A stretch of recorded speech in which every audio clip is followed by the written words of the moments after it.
Good evening. Uh-oh. We wasn't even on it like that. We wasn't on it like that. But if you got something to say... I got something to say! I already got you in the queue. I got something to say!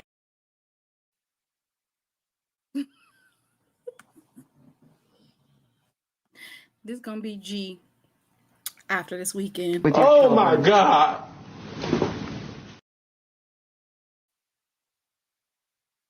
This is what I wasn't even gonna start on that, but since Mr. I got something to say is in the chat, we can go ahead and get it rocking right now. Y'all hired some homegrown talent.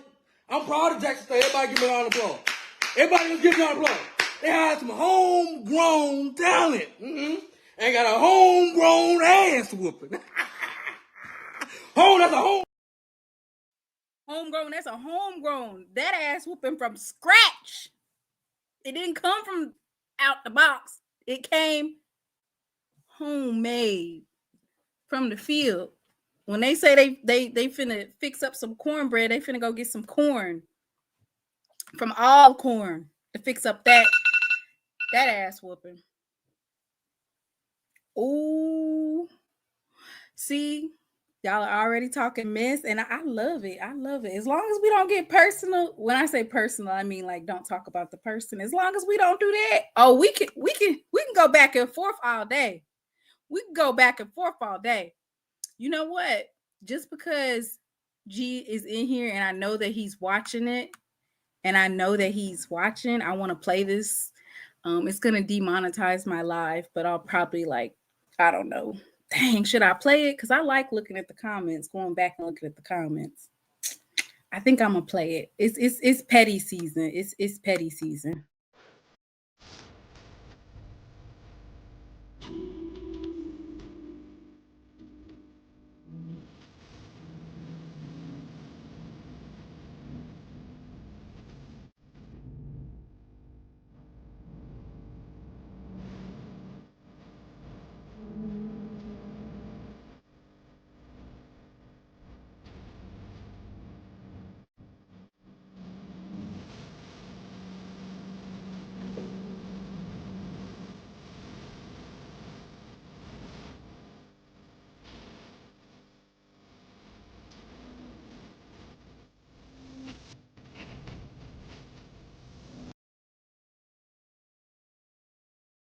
You know who it is.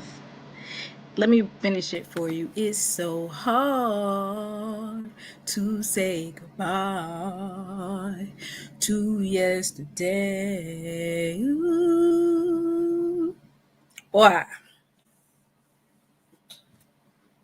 Boy. All right. I'm gonna go ahead and do another one.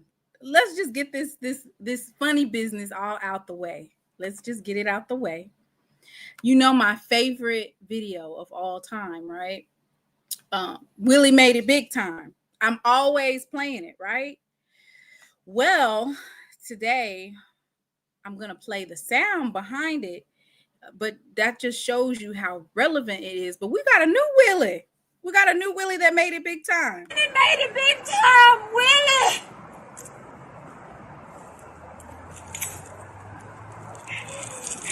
Willie! Willie! He gone! Willie! It made it big time, Willie!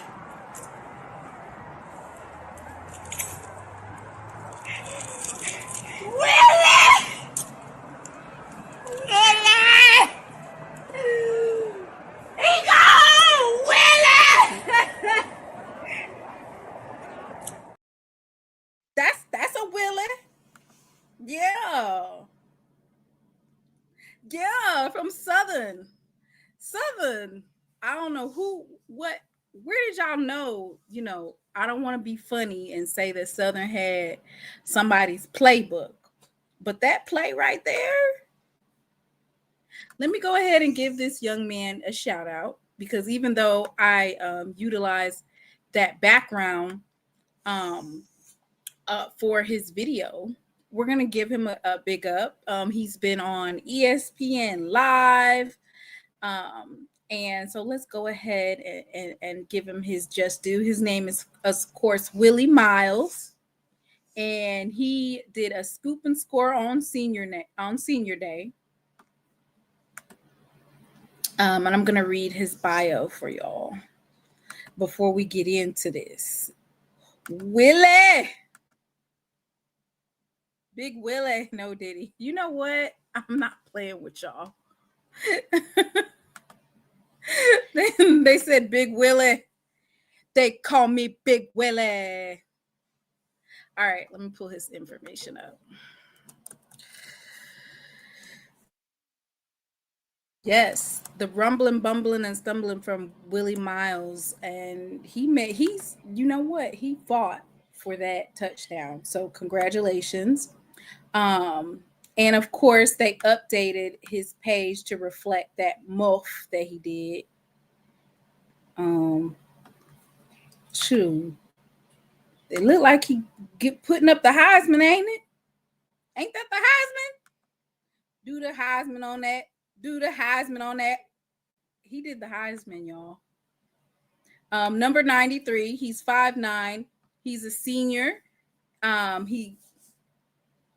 His high school is actually Scotlandville High School. I want to say that's the same high school as Tissette, but don't quote me on that. But I want to say Tissette, the one of the quarterbacks at Southern, went there as well. He's a hometown hero from Baton Rouge, Louisiana.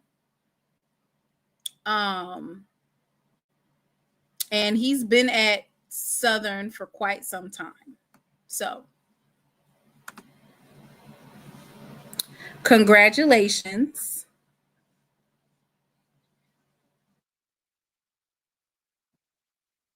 Congratulations. And I'm going to play it one more time, because I want to be able to use that for not just to use it as a dig against FAMU. You could utilize it for other things. And so this is a great rendition. He made it big time, Willie!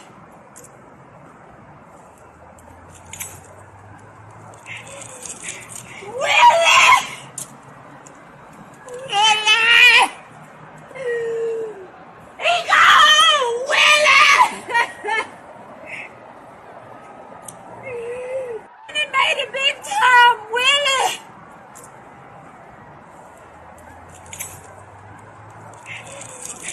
Willie! So congratulations, Mr. Miles, on that touchdown. Congratulations. All right, y'all. SWAC Saturday on a Tuesday. Yeah, SWAC Saturday on a Tuesday. Yes, that was such a great achievement. And you know what? They have the picture in the comments, right? Because um, they were actually trying to tackle him. And he, let me see if I can find it, where they were saying he did the extendo. You know, Southern has to come to the jack, and we're also going to talk about that because it was brought up to my attention. I don't know if there's legs there, but someone mentioned that why is it that Jackson State gets to host the SWAC championship and not Southern if we both could possibly end with the same score? See? They was trying to get him down there. He said, I'm not taking no knee. I'm getting that touchdown, okay? I'm getting a touchdown. Do you hear me?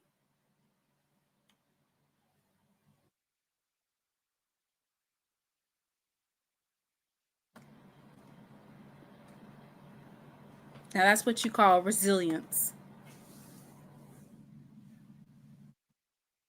Resilience. And he took it in for a touchdown. Uh-oh.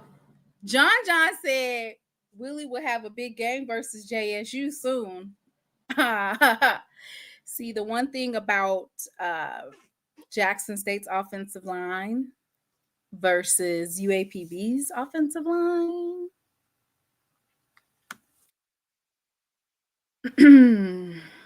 We can pull up the stats, but Jackson State doesn't give up too many sacks. Now, I will say this against Alabama State, there were 6 sacks. I want to say a total of 6 sacks. Defensively led, right? Number 1 defense versus number 2 defense, and you saw what that was about. Blue, no, he's not going to win just based off of that. Come on now. It was good. It was good. All right, y'all. So let's get into it. Saturday. Okay, so I want to do a couple of things. I want to, of course, thank everyone that contributed to my traveling fund, right? Sending me the support so that I can get an Uber, get some food, use it for my luggage. Thank you so much. I really, really appreciate it. The Alabama State game was one for history books, right? And I really wanted to be there for that particular game because I just knew that my Jackson State Tigers were going to clinch. And I said, I have to be there for this game. I have to be there. The stadium's beautiful. I love the press box. Everybody was kind. It took me a little bit to get to where I needed to go. But me and my nephew, Jay, someone was kind enough to give us a ride on their golf cart to the right side. So, yeah. One thing I will say is Jackson State fans, they showed up and showed out.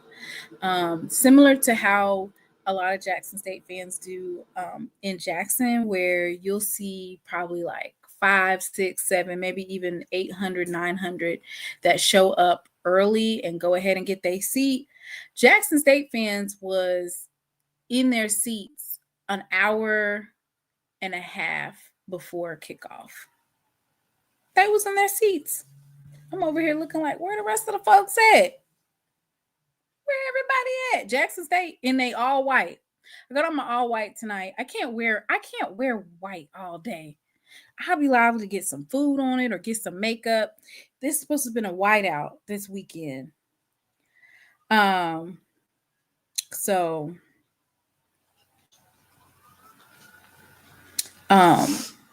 and you know, I feel like that it was a hard fought game. I know that everybody has their like analysis on Jackson State's offense.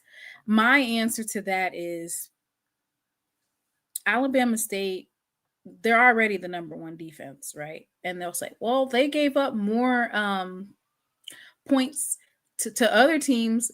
Alabama State was literally playing at home, and they were also playing for the opportunity to take the SWAC East division away from Jackson State.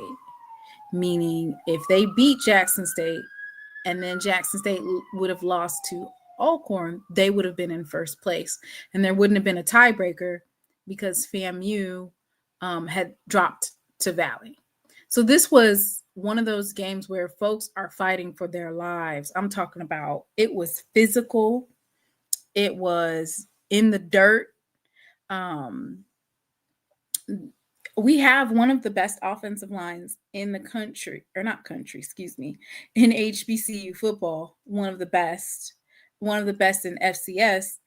And they gave up 6 sacks. Cunningham, all of the different players that I pulled the on last Thursday that we went over, they all were all over the field, right?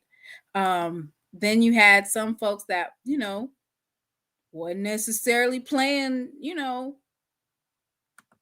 on the up and up per se. And when I say on the up and up, what I mean is like you tacking a little bit extra hard, you digging your shoulder into your opponent a little bit harder to let them know like, hey, this ain't that.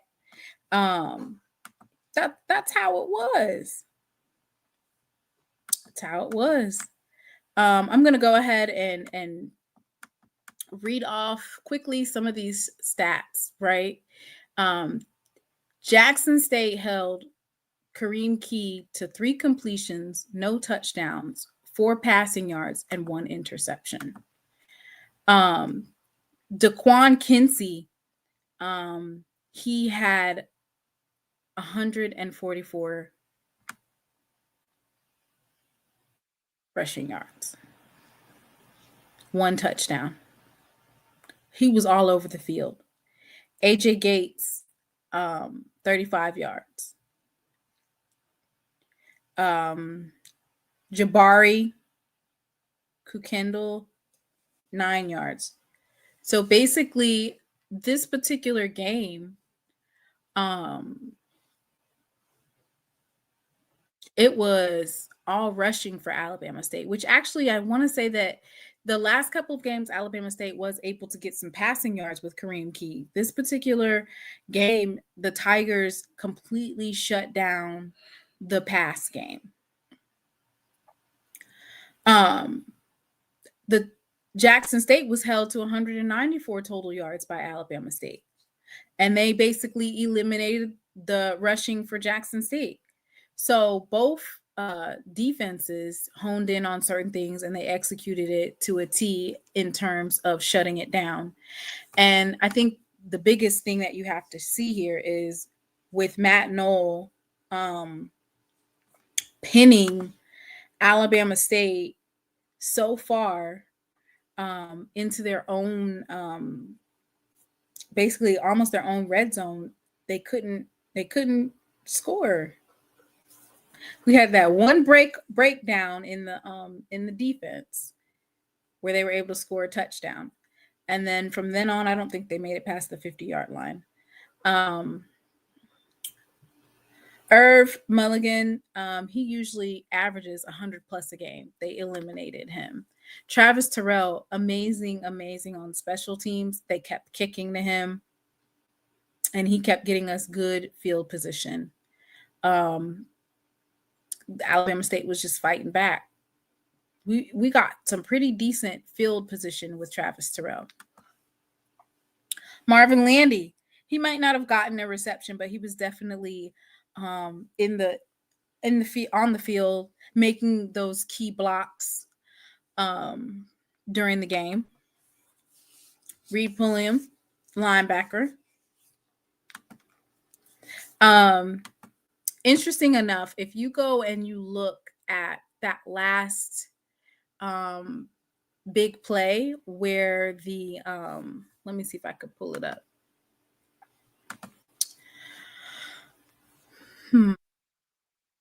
That big play where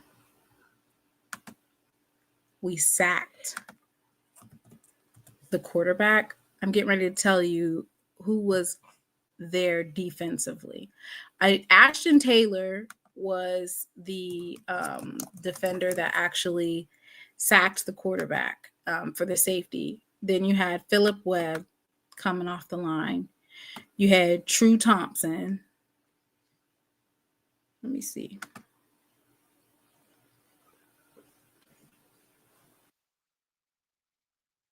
McDaniel.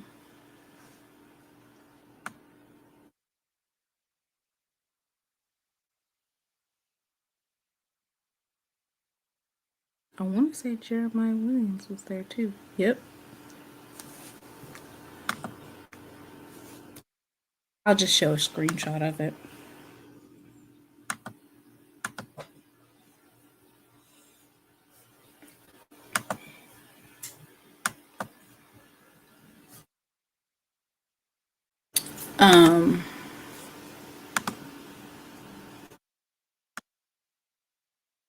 I see Jeremiah Williams, Philip Webb, True Thompson, Ashton Taylor. I know Rob McDaniel was there.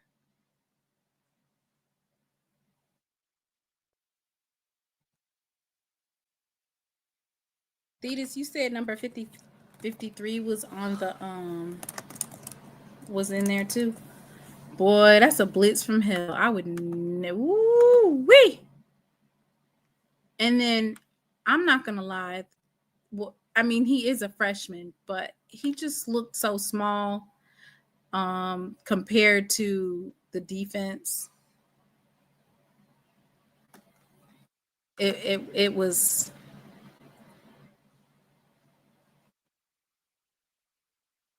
It says your defensive end. You're talking about Philip Webb. Philip Webb, number 39, caused that safety. He blew up a double tram, aligning the linebacker to make a clean hit on the quarterback.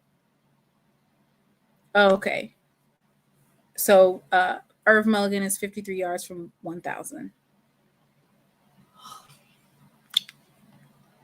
So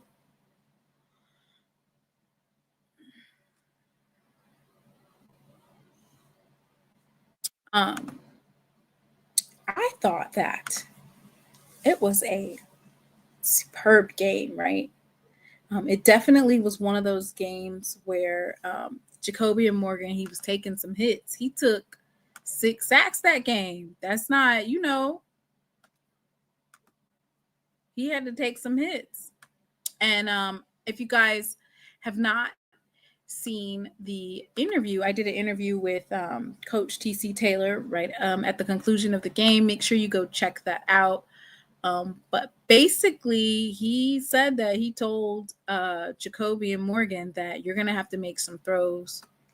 And I would like to also share this because it's pertinent to the game, which is regardless of how offensively the game went, Jacoby and Morgan threw for 61.5% of his passes. So he was 8 for 13.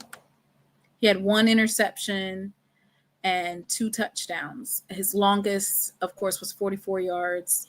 And then rushing, he did not have good rushing attempts, but that's, of course, because he got sacked. So he had 14 attempts for negative 18 yards.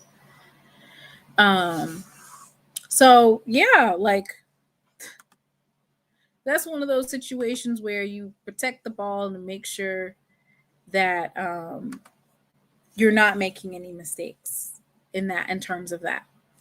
So overall, I thought it was an excellent game. Of course, Rob McDaniel, he had 14 tackles, 3 tackles for loss, and 1 sack. I also have an interview from him, a post-game interview. So make sure that you go check that out as well. I don't know if any of you guys saw when I talked about Matt Knoll last Thursday before the game. I said that Matt Knoll is the ace in the hole, right? That is going to be what leads us to win the game. And I would venture to say in the next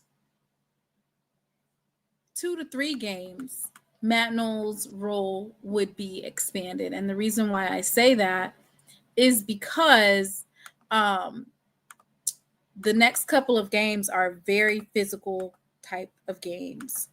And these teams are not just going to lay down. You know, Alcorn is looking to mess up that undefeated season in the in conference play. They want to mess that up. And so they're going to be looking this weekend. Would y'all say that's a rivalry? I don't think that's a rivalry. I don't think it is. Let me go ahead and share my score, not my score, but me predicting that Jackson State would get a safety because, you know, I want to brag a little bit. On that.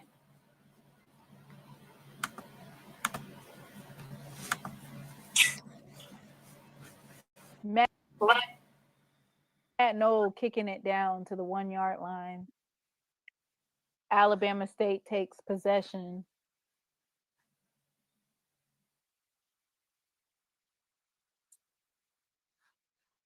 That's a safety right there, ain't it?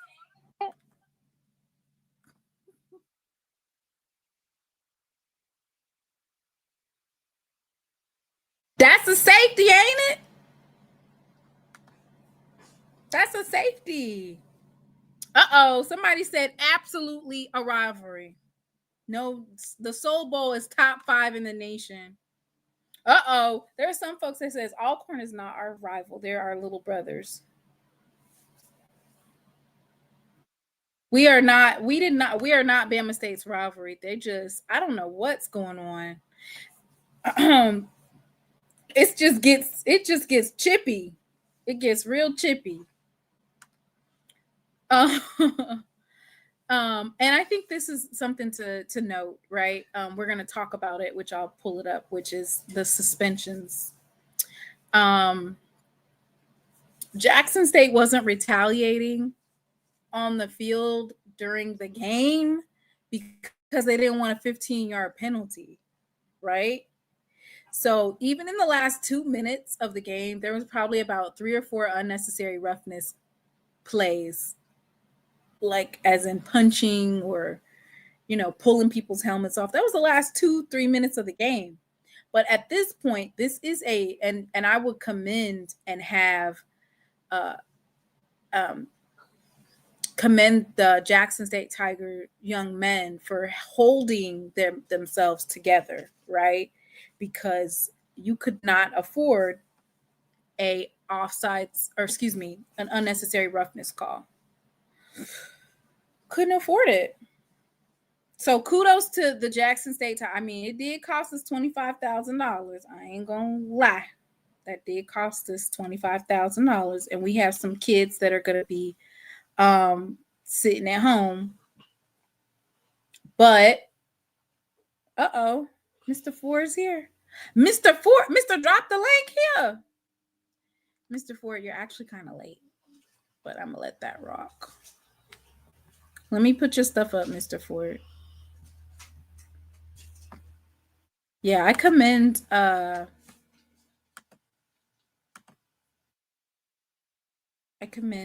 Mr. Ford, or excuse me. Hang on, y'all. I'm trying to get it.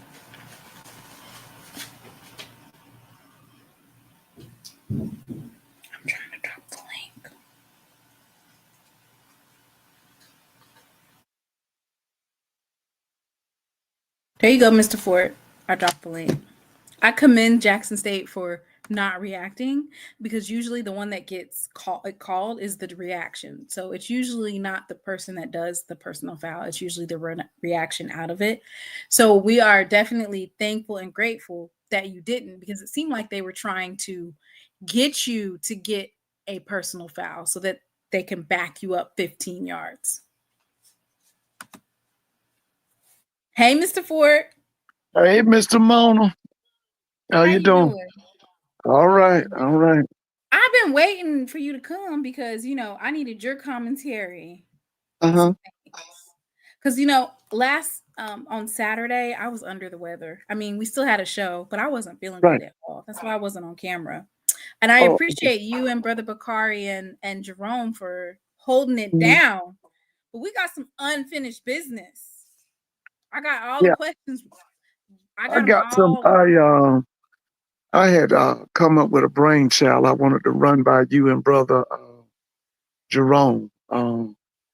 Hey, Miss Whitley, tell my brother Jerome get on the line. I got something I got to tell him.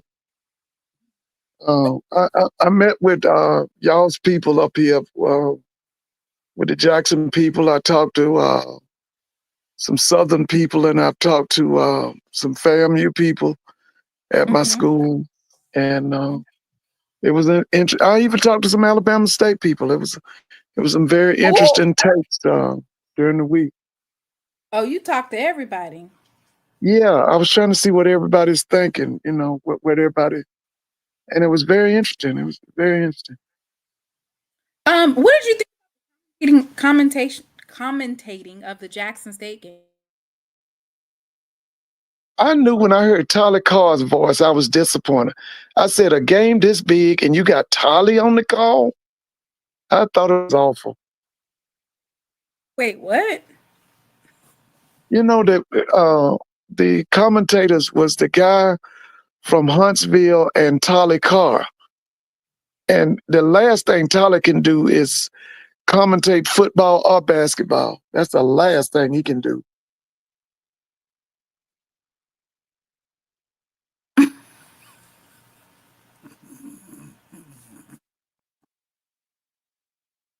I didn't hear this. I didn't hear the commentating because I Well, was I at the. did. I had to hear it. I've heard it. I heard it. Okay, okay. Well, I mean, I didn't hear it. I just know there was a lot of talk about it, so I just wanted to know, how did you feel about it? So And feel about what you talking about the game or what are you talking about? just the commentating, it was something that was flown by me, and they wanted your take Oh, on it it. was awful. It was awful. I thought Jay and I just felt like since it was a game of that magnitude, I thought it would be Jay and Tiffany. And when I heard the guy that was from Alabama A&M, he does a lot for he's a sportscaster in Huntsville. He wasn't that bad, but Tolly, Wasn't that bad? Okay. ooh All man, right. Next question.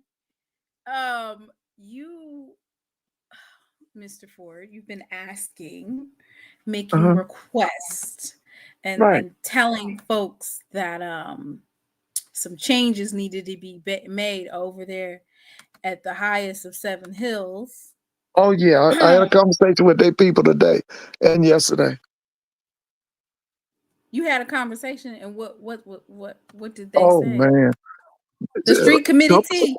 yeah, they afraid they might lose Saturday, and a couple of them have already given up on Cozy. And guess who they want? Guess who they think would be good in Tallahassee? Okay, so let me say this. Let me say this. Nobody that had something to do with saying that Coach Colsey should be a coach should now try to pick the next coach. You need Oh to be yeah, sitting they've already in the back listen. seat. You need to I be talked sitting to somewhere in the corner. I And he talked needs to another year. I talked to a couple of their people, and they already got a because and you know what? Something that was said Saturday. They agree. I asked them, would y'all consider, trying to get Willie back? And they said they know that they're not going to get Willie back. And they said that the word in Tallahassee among his people is that he's going to get an FBS job this year. I was, Ooh. yeah. And get the guy that they, FBS as in head coach? yeah. Oh, yeah. Where at? USC? Yeah. Like, They think that he's going to get it. Now, listen to me.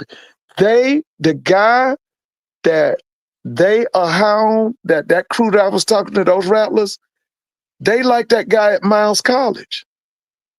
They said he would be really good. They think he would be good at FAM. And that he, unlike Cozy, comes to them with a championship resume, because some of them feel like Cozy is not ready for Florida A&M because he doesn't have a resume. this is the thing. You can't be over here playing musical chairs with coaches in this day and age. Well, Like, listen. you have to pick one. When you wait. When you let Mississippi Valley come to Tallahassee at Bragg Stadium with no wins and beat you, them people ain't taking that. They ain't taking that. Now, like I said, some of them have already given up on the Cozy era. Now, some of them feel like next year will be his last year. But I'm telling you, I've said this to you over and over. Rattlers are football people. They don't just go to the games and watch the band. They know good football and they know bad football. And they are not happy at all. They knowing this now, but they were so adamant when the AD came through. They were so adamant that they need to. Why don't you just hire Colsey? Everybody wants Colsey. Just hire Colsey. Colsey. Well, their thought pattern at that time was to keep it together. They thought they had enough to keep it to well, like you called that. You said that they would suffer with the fact that Willie was gone, Smitty was gone, and they lost those players, which I disagreed with you, which was wrong. And I thought that they still had enough to make a move as far as repeating. I did. I really felt that way. But How we did you found out feel about that that. when they lost? I counted. They lost 40 to 50 players themselves. Like, folks were being. Yeah, but I think thought that that you the guys were staff, being a little that was a continuity among the people on the coaching staff. I knew that they were familiar with each other. They had a system, they had a culture, and I felt like, yeah, they could do it. I thought they could hold it together. So But here's anyway, my thing. My thing is that everybody just made this grand announcement that, oh, we're gonna run it back, but they lost just as many players as Jackson State did in the first year. And it's normal for folks to talk stuff. Shoot, we was talking stuff too. Like, we ended up going 7-4, could have been 9-2. We did have some special teams issues, and I feel like that contributed to it, to us not getting the 9-2. But and we had some quarterback issues. But I feel like they're not giving Coach Cozy a fair shake, because if he wins the next two games, that's what, 7-5. That's not bad for a first-year coach. no. And by the way, our band director is a Bethune-Cookman graduate, and I posed a question to him: who has the best band in the SWAC? And let me ask you, who do you think he said? The Sonic Boom of the South. Absolutely correct. Yeah. Yeah, No that's what he question. said. Yeah. And this is the thing, like, I'm not trying to brag. I'm not trying to be like, I'm definitely not like, I'm so good, or I'm this, that, and the third. But baby, Coach TC at the helm, y'all are in trouble. It's Yeah. trouble. A lot of the players on this team are young. A lot of our impact players, they have, our running back room, shush. So at this point, for Jackson State going possibly undefeated in the SWAC with a win next weekend. Possibly after that, we're going to beat Southern and go to Celebration Bowl. And in the second year at the helm, the recruiting is going to be out the roof, right? Everybody's going to want to come to Jackson State. Yeah, I could see. Listen, are you are going to do the game Saturday? Because I'm not going to be in Atlanta. I'm going to be in a rural area, and I don't know now. I don't know if I'll be able to see the game unless somebody puts it on social YouTube? media. Yeah, because Yeah. I'm not going to be in I'm Atlanta. not going to the reservation. Let's just hope the reservation got their stuff on point. I'm thinking, what don't you think about 30,000 should show up at the reservation? I think it's going to be packed out. I think it is too. Out. Standing room only. They're going to be on the. Yeah, that's what I'm thinking. Maybe 33,000 or something. That should be standing room only. That's light work. When we get 33,000 at the vet, we get laughed at. All right. So, Mr. Ford, you've been talking about the offensive play calling needs to be switched up. So, before they could even get in front of the quarterback club, Henry Burris has taken over play calling for Florida A&M for the remainder. Yeah, it came across my phone today. I saw it. What do you think about that? Oh, Orangey SWAC Sports is live streaming the game. Okay. The Charlotte chapter has a watch party in Charlotte, so I will probably be going to that. Okay. I'm looking forward to seeing Coach Burris. I the first time I heard him speak was at that 220 Club meeting, and I was, he was saying the right things, and I was like, I want to see what he can do. Y'all love it when somebody tell you the right things. They tell you all the right things, but are they doing the right thing?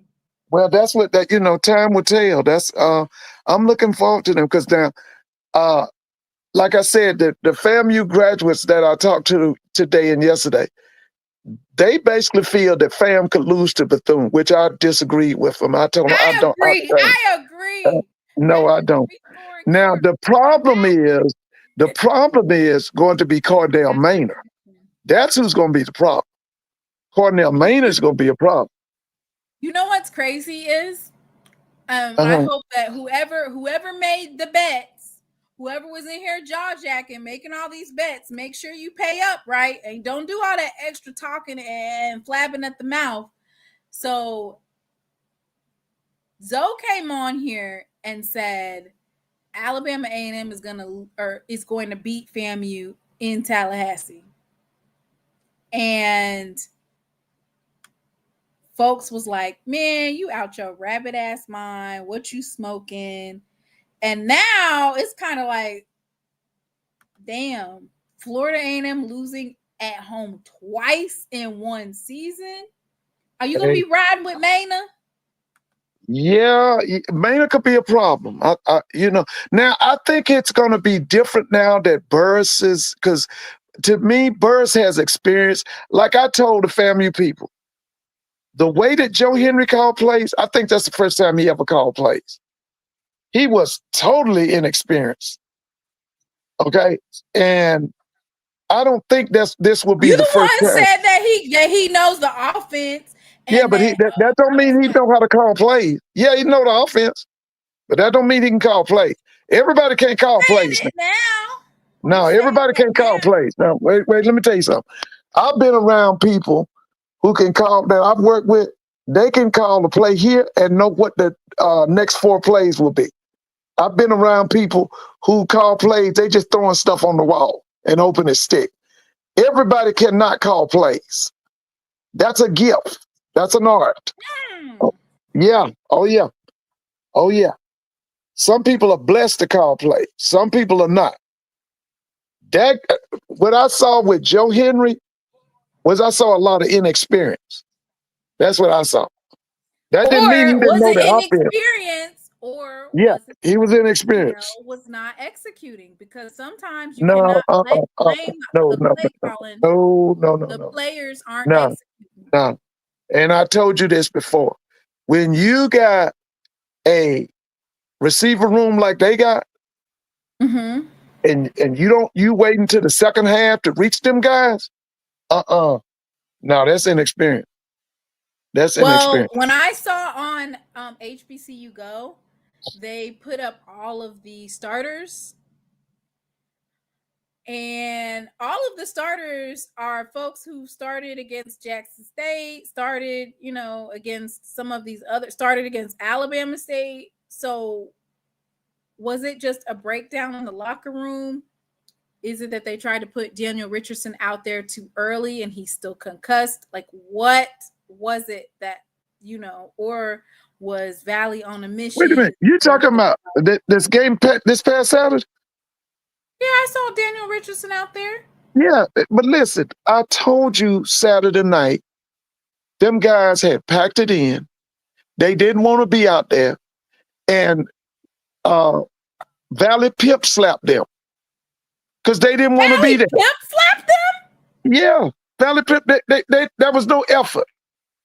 They had That's quit. embarrassing. I told you that. Okay, but why are they quitting? Because they lost to Prairie View? They still had to. I told you Saturday night, I felt after seeing them Saturday that Cozy had lost that team.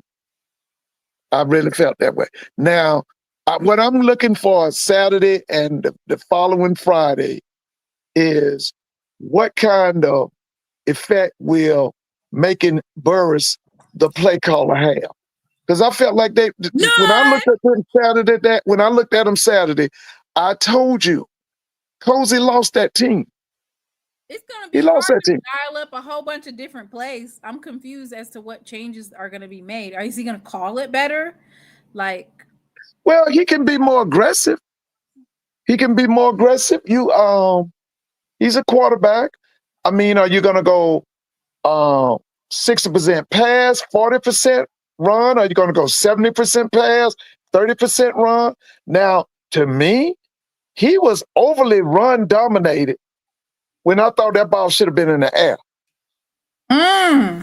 Yeah. So, and you know what? This is the thing. Like, it just depends on the game that you're playing, right? So, against the Alabama State, it's formidable defense. That's the thing with Jackson State being balanced. They have both a run game and a pass game. Oh yeah. And so when the pass game was completely the run game was completely shut down, they had to rely on the pass game And for listen, that. And I had a very interesting conversation with our Alabama State friends these last 2 days.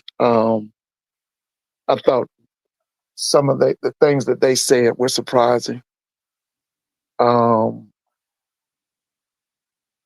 One of the things that was stated to me, and I thought I didn't expect that from the lady who said it to me. And she said that she didn't like when Eddie Robinson, remember the little thing he had with Deion Sanders when Deion shook his hand and then he kind of like pushed Deion off? You remember that? you mean when Deion was talking all that smack earlier in the Well, it was earlier in the Deion's week, second. It was and he Shadua's was trying to sophomore sun year. him? I feel Well, like there's more to it behind the scenes that we don't know about well before you listen. Here's the thing: the alum of Alabama State told me she didn't like it, and she thought it was uncalled for. And the other one, who was an older he ain't alum, swag. wait, hold on. The thing he said that he was very disappointed in. He said that he was so happy when Eddie Robinson got the job, but he thought that Eddie would employ a NFL type offense. And the fact that they can't throw the ball 10, 15 yards downfield this year really hurt him. And Okay, they he said don't have a quarterback. well, still, whose fault is that? I told you before. Wait a minute, hold on. Billy Joe told me years ago. He said, you need at least 6 to 7 quarterbacks who can play at all times. We don't even have 6 or 7 quarterbacks. You get probably about 5. That's the most you're gonna get on the roster. It's about 5. And a Let's see. couple of them gonna be Wait a red minute. shirt. You have Zai. Everybody can't Is be it like Zay? What is it? Zay or Zai? we have Jacoby and Morgan. Right. We have Cam McCoy. Right. We have Ethan Terrell. Right. Zy McDonald. Right. That's 4. And let me say this, that basically, I mean, I ain't gonna front with you. That's not all of the quarterbacks. That's not all of the quarterbacks. Let me see. Ethan, I'm not even gonna hold you. Ethan Terrell is probably better than 90% of the quarterbacks in the SWAC, and he is like, you know, he's a true freshman, so he's getting developed. But you call 4 quarterbacks. That's not all of Jackson's quarterbacks. Parker Stofa. He's a So freshman. that's 5. That's you it. got one more. No, okay, so you got 5. Okay. Right. Okay. Most teams got 5. And so here's my thing. Let's just keep it a buck. Like, Alabama State has only won, I want to say, 2 championships ever, right? Eddie Robinson has been competitive the past 2 years, right? Yes, this was supposed to be their year. The thing is that he picked up a couple of quarterbacks, both of which had injuries in their background, right? So the Bryan kid, he couldn't get another concussion or else he had to retire, right? I don't know if they didn't vet him to see that, but 1 concussion and you out. So that was out. Andrew Body, his shoulder, it might not have been at 100%. And I think that we don't know what happened during summer camp, but he wasn't necessarily practicing. But what I'll say is this: Eddie Robinson and that staff knew that Andrew Body couldn't throw or wasn't 100% or, you know, didn't have the throwing down, but he could definitely run. So they utilized him for, you know, what they knew that he had. That's why they came out with 2 quarterbacks and it was like, whoa, what's going on?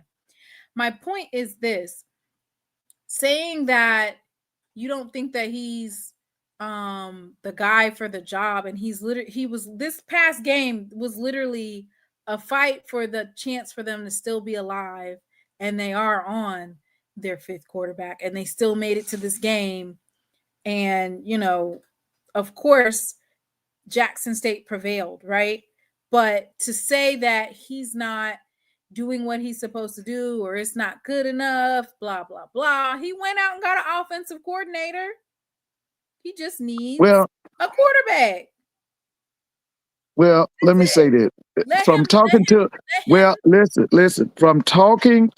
their alums, they not happy with the direction of the offense. Their thing is bringing someone who will implement a NFL style offense, because they felt that once they brought him there, that was naturally going to happen. With him having been in the NFL for over 10 years, that he would bring someone who would implement or put together an NFL style offense. That's what the people, and they're disappointed that he didn't do that. And that's tricky and that's tough. Me personally, having the number 1 defense in all of the number 1 defense in HBCU, which by the end of this the defense is awesome. I love that defense and that special team. But I'm not impressed with listen, I'm not impressed with that offense now. Now they can run the football. I like the way they run the football, but at the vertical game, listen, out of 10, I don't even know if they hitting 2. Number 3 in all of FCS. And that's not something that you just build. Oh, yeah, I'm impressed with, like I told you, I'm impressed with their defense. No doubt about it. I'm impressed with that We ain't defense. got an offensive My thing coordinator. is that his best coaches are on his defensive staff. If you look at the background of those defensive coaches on Alabama State, most of them are NFL people. They are NFL. And by the way, I was talking to the South Carolina State people. They think that Berry is getting ready to dominate black college football for many years to come. I Sounds told like you. something that you said. Sounds like No, baby. you They said. feel that Berry, listen, their thing is that Berry is going to dominate black college football for many years to come. I'm serious.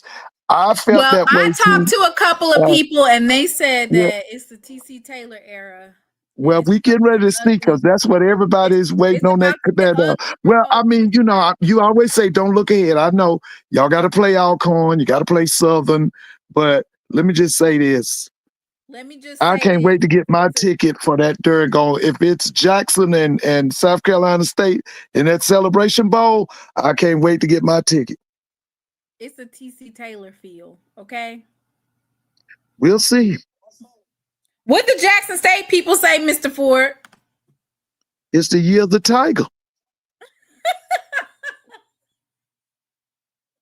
It's the year of the Tiger.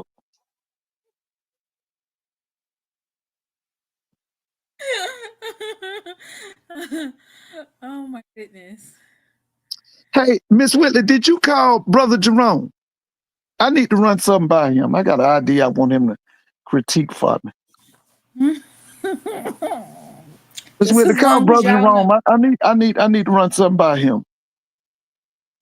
Just as long as you know it's the year of the Tiger. It's the year of the Tiger, baby. Listen, let's look back to that 2021 Celebration Bowl. What was the dagger in Jackson State from South Carolina State? You mean when they played South Carolina? Why couldn't we get back? Well, first of all, they couldn't match up with the punter. The punter. Yeah, but listen, no. And don't forget this now. Number one, they couldn't match up with that big wide receiver. Remember, South Carolina State had a wide receiver was about 6'5". He did get a chance to go to. Oh, they couldn't match up with him. But the other thing was that defensive line that South Carolina State had beat that offensive line down unmercifully. You remember that? Right. It was that Jablonski. Was it Jablonski Green? Wait a minute. One kid was saying Jablonski. We seen Jablonski Green last year. No. I'm talking about that year, like you said, that 21. Because he wasn't the same. And I'm trying it was Jablonski Green, but it was another guy on the other side over there, defensive end. What was his name? He was awesome too. It was Jablonski Green, and then it was another defensive end, and then there was a corner. He went pro. That corner was awesome. Jacoby Durant. There you go. And then it was a middle linebacker. Remember, a middle linebacker was the truth too. I can't think his name. He was the truth. Right. So their defense was stout, but one of the main their defense was stout, but they could not stop that Shaq. What his name? Shaq. Whatever. Red zone. We kept getting pinned in our own red zone. Their punter. They took away. The main thing was, listen, your offensive line in that Celebration Bowl was as weak as Sweetwater. They were awful. I'll never forget that offensive line. It had the Dunbar kid. They had the kid from Grayson. Was his name Tony Evans? What was his name? Wait, we was weak as who? Sweetwater. Soft in the middle. Oh, that offensive line was terrible. They had a big kid. His name was Dunbar. They had another kid named was it Tony Evans? Tony what? What was his name? I don't know, but this is the thing. Yeah, he was a transfer. Somebody in here. What was that kid's name? He transferred to Jackson from Central Florida. He was from the Atlanta area. I think he went to Tony Gray. He was terrible. That whole offensive line was trash. And the defensive line from they were. The defensive line from South Carolina State beat them down. That Jablonski Green, and there was another guy on that other side. I can't think of his name. They were always in the backfield. What is sweet water? Sugar water. Yeah. Mr. Ford, you cutting up. You asked for No, I'm lemonade. telling You you, get sweet. I'm serious. Listen, listen. I can't wait to see Jackson play Alcorn. I'm waiting to see Jackson play Southern. And you know I'm hoping for Jackson to come here and play South Carolina State. I can't wait. Listen. So I'm telling you right now, we got the ace in the hole. This is bar none.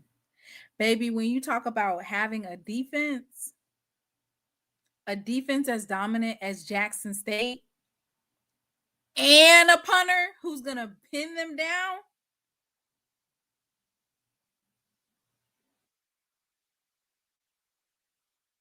Oh, yeah. Do you see how we dog walked South Carolina State last year? Oh, listen. That's last year. It's a total different team, total different culture. Listen, I've never seen South Carolina State throw the football like they're doing now. I've never, because when I was in college, it was Jackson, South Carolina State, Grambling, Tennessee State. And they ran something called the Veer.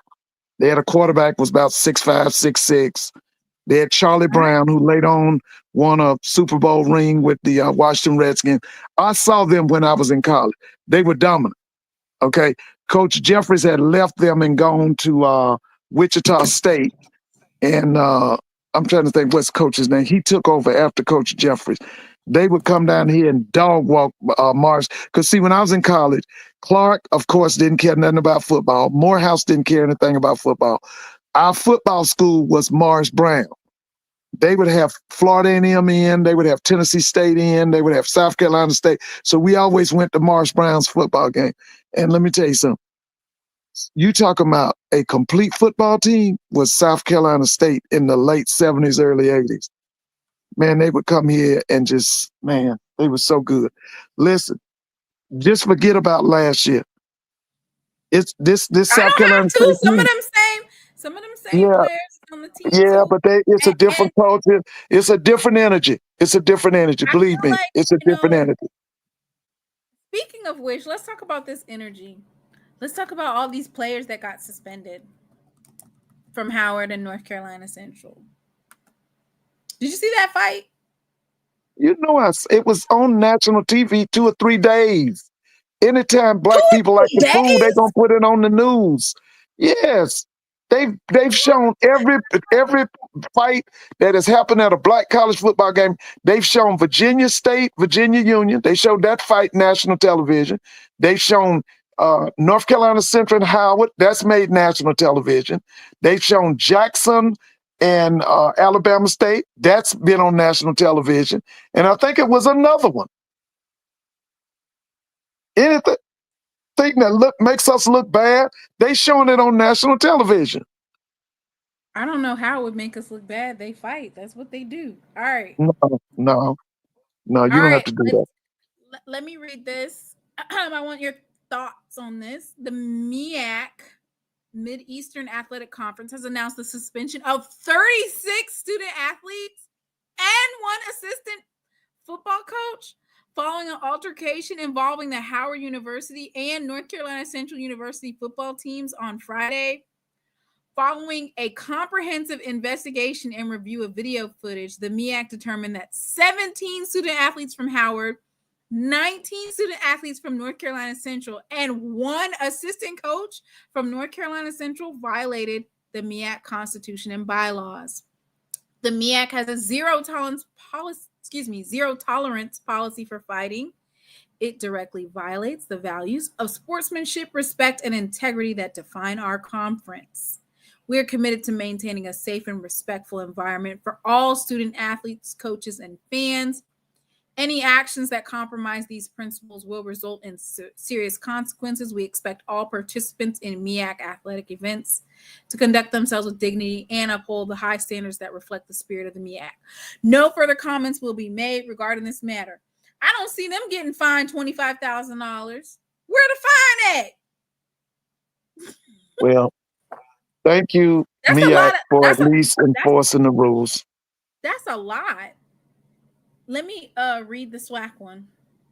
Or did I already read that? I'm gonna read it. I'm gonna read it. But Miss Whitley, did you call Brother Jerome? Why do you keep calling him out? Don't be kidding. You know, Jerome Lively out. He can come out here swinging. All right, here's the SWAC one. Mr. Ford said, y'all are embarrassing us. I'm embarrassed. Mr. Ford, they did say that the MEAC was fined $25,000. Each team was fined $25,000 too. Okay. The SWAC has announced suspensions and institutional fines stemming from a post-game altercation that transpired between Jackson State University and Alabama State University football teams on Saturday, November 16th. Acts on unsportsmanlike conduct have zero place in the sports of intercollegiate athletics and within the Southwestern Athletic Conference. We're extremely disappointed to have consecutive weeks of football competition negatively impacted by these unfortunate occurrences. That's what Dr. Charles McClellan's said. Now, he said consecutive weeks. Did they get fined and suspended for those previous? Yeah, FAMU was fined. Wait a minute, FAMU was fined $25,000 and Prairie View was fined $25,000. What about Alabama State versus Grambling? 16 I don't know. athletes, 7 from Jackson State and 9 from Alabama State has been suspended for the next scheduled contest for both schools for their respective involvement in the altercation. Now, Alabama State actually took it a step further and they suspended 3 of the 9 students for the rest of the season. Right. Yeah, I heard they were removed from the thing. Some folks are pissed about that. I wonder who it is. They haven't released the names, but you can basically look at the game next week. And if you see a big name that's not out there, that's not competing, you don't see them on the sidelines. But there are some alums that are pissed that these about the suspensions. And it's just kind of like when I see fans of institutions making excuses for the student athletes' behavior, it kind of like validates that theme that this particular culture is encouraged. Yeah, I'm just glad these conferences are enforcing the rules. What they gonna do with those fines? They gonna get some. That goes to the conference, then. To do what? What they gonna do with it? They'll find something to do with that money. They'll find something to do. I'm quite sure they know what they're gonna do with the money.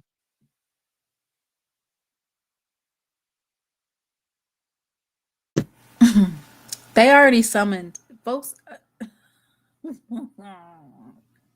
Jerome's not answering. They trying to get him.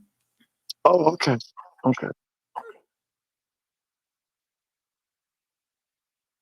Hey, Blue. Now, what's your score on that? Is it Southeast Missouri versus Tennessee State? Who do you got in that game? Simo. What? Simo. I did see that Tennessee State for the first time since the 90s is 8-3. Yeah, they've had a great year. I'm just wondering, is he going to leave? I was just getting ready to ask you, is there any more? They're saying that Tennessee State is broke. They took all their money. They won't pay them correctly. And now they're talking about they broke and they need to shut down. Well, I know that the state supposedly, allegedly the state gave them $43 million to make payroll. I did hear that. Why are you paying us $43 million to make payroll when you owe us $1 billion? Hey. Give us the money that you owe us and don't put restrictions on it. Yeah. Simple. Give us $300 million I'm just gonna be honest with you. With Trump coming back into office, it's about to get real sticky for a lot of With institutions. Trump coming back in the office, it's over. We already have a Mississippi lawmaker. His name is Trey. The Mississippi College decided they no longer want to do the football program. Mind you, this Yeah, I is saw a that. I did see that. private institution. I want to say Aren't they that's going to paid. rename the school? Didn't they say they're going to rename the Mississippi school? Christian something, Mississippi Christian. Yeah, yeah. But my thing is this: so because they decided to shut down, um, well, Blue says he's rooting for Tennessee State. SEMO is one dimensional, so TSU should have a really good shot. Ellis just has to protect the ball. If he does, they can win. Now, would that give them the conference championship? Will they be the OVC champions if they win? That would be great. At least give them an OVC championship, please, please. But he said that Valley, the Delta State, and Alcorn shouldn't have a football team either. Who said that? Why would you say that? Personally, I feel like Valley's portion of the Ayers case should have been split between us and Alcorn. So that's disgusting. Valley will start receiving their Ayers case money this coming year. So no, Valley should get their money. Why would you feel like you want to take from Valley? That don't even make sense. Listen, I have an issue with folks who basically are saying Valley should go D2, Valley this, that, and the third, not realizing that they are attacking Valley and other smaller HBCUs so that they know how to attack the larger HBCUs. So when they come for one, they come for all. They divide and conquer. Yes, they it do. does not do us any type of service to say, yeah, Valley shouldn't be in the SWAC, because they're literally looking for ways to shut down HBCUs one by one. Yes, anyway. they are. Because one of Trump's promises is that he's going to close down the Department of Education, isn't it? Didn't he promise that?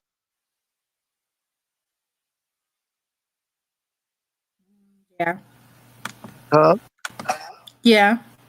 Yeah, that's one Who of the things. said UT Martin and Tennessee Tech has to lose. They should get an at-large bid at 9-3 with how weak the bubble is this season. So anyway, that's my point, is basically like it doesn't do us any service to say Valley should go D2. They don't deserve to do this. They don't deserve to do that.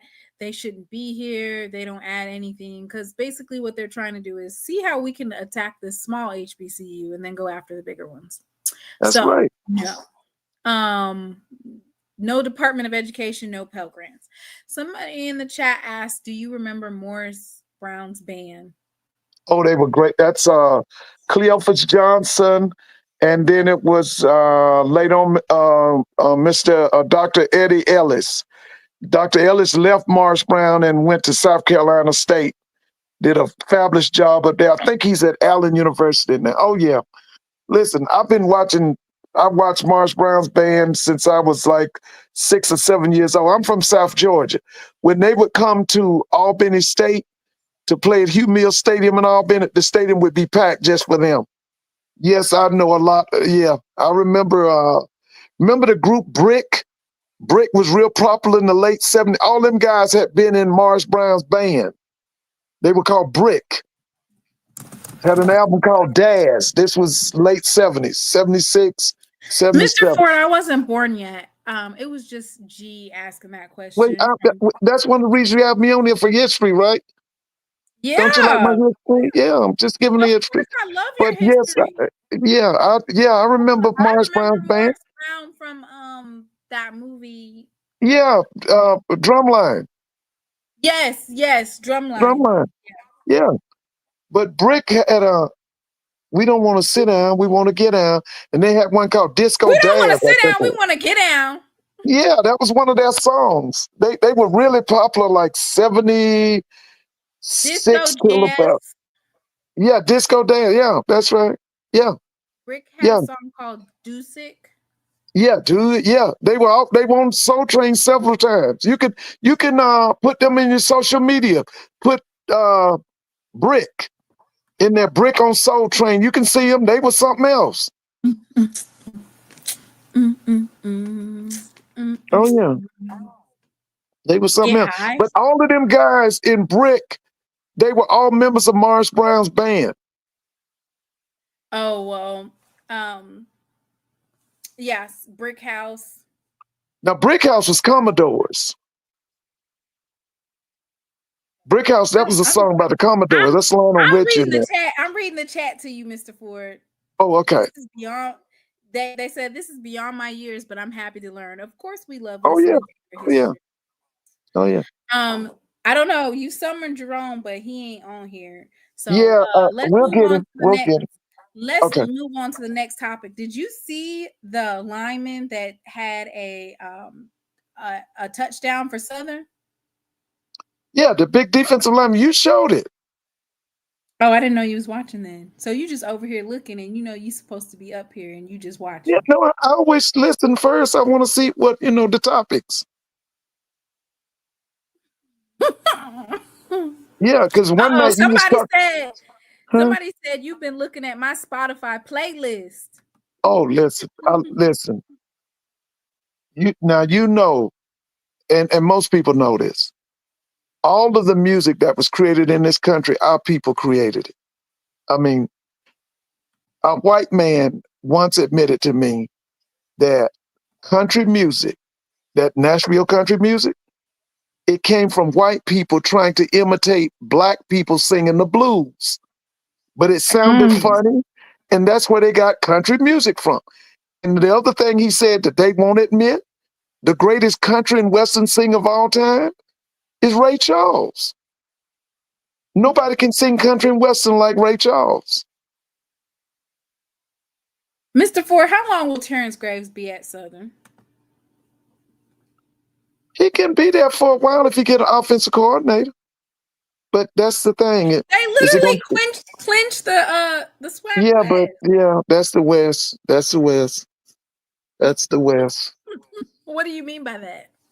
What do you mean by It's not. The West is the stronger teams are in the East. after FAMU lost to Valley, the West would like to have a word with you. Yeah, but the East has still got the best teams. If he goes out and get him an offensive coordinator, if he makes the change, because I admire Cozy for making the change, because it It's needed a to be little made. too late. Yeah, Don't you well, think? he did do it, but He didn't have a choice at that point. After you lost, I literally said on Thursday, I said, if Coach Cozy loses to Valley in Bragg, they're gonna have pitchforks out for him. they out, baby. Listen, I'm trying to tell you, they are out. Okay, and I'm telling you, they already floating that guy's name, Sam Shade. That he would be nice. I thought you said Sam Shea was going to Alabama A&M. Well, that's what I like to see. But I'm saying these FAMU people are floating his name. These FAMU folks are fickle because is Well, Sam Shea no, a they FAMU not alum? fickle. They just like Sam winning. Shea a FAMU And alum? when you don't win, they got a problem. Is Sham Shade a FAMU alum? No, he went to the University of Alabama, Tuscaloosa. Okay, He played for Gene Stallings. right. So when they were having this big blow up about who the former AD was choosing, they were like, you have to be a Rattler.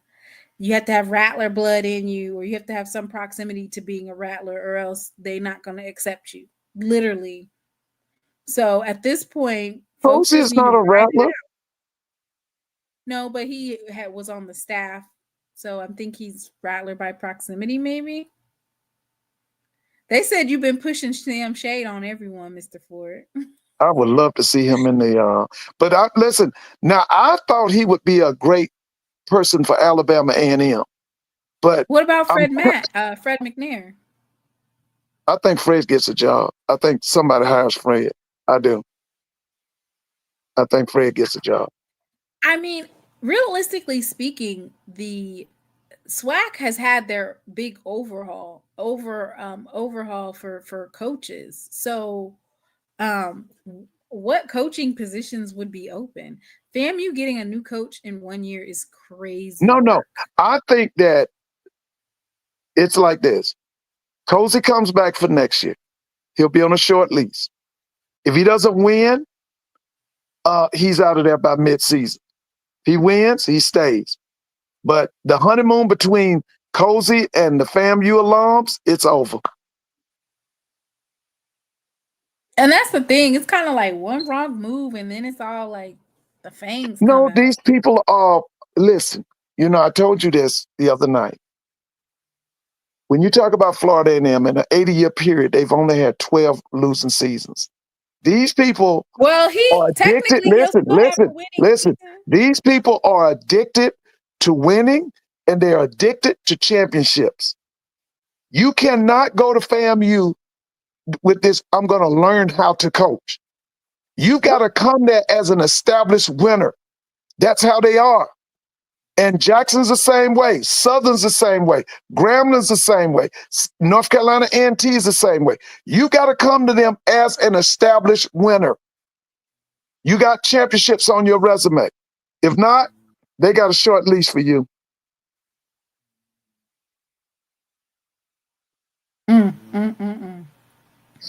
Yeah, in this day and age, I just,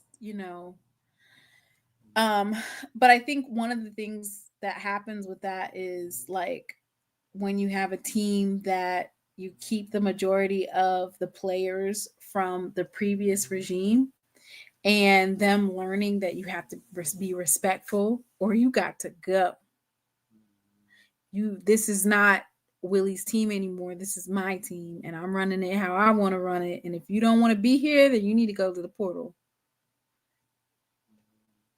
Any player that quit on me, oh, you wouldn't be playing for the rest of the season. If you quit on me and you just not executing plays and you just look defeated and you don't feel like you're not putting forth any effort, you want me to put you on the field again? No. I need to be putting on some players that want to work or that want to win or, that's going to try their hardest regardless. Yeah, Coley should have bought his own Louis luggage to FAMU, because what happens is you get the locker room is broken, right? Yeah.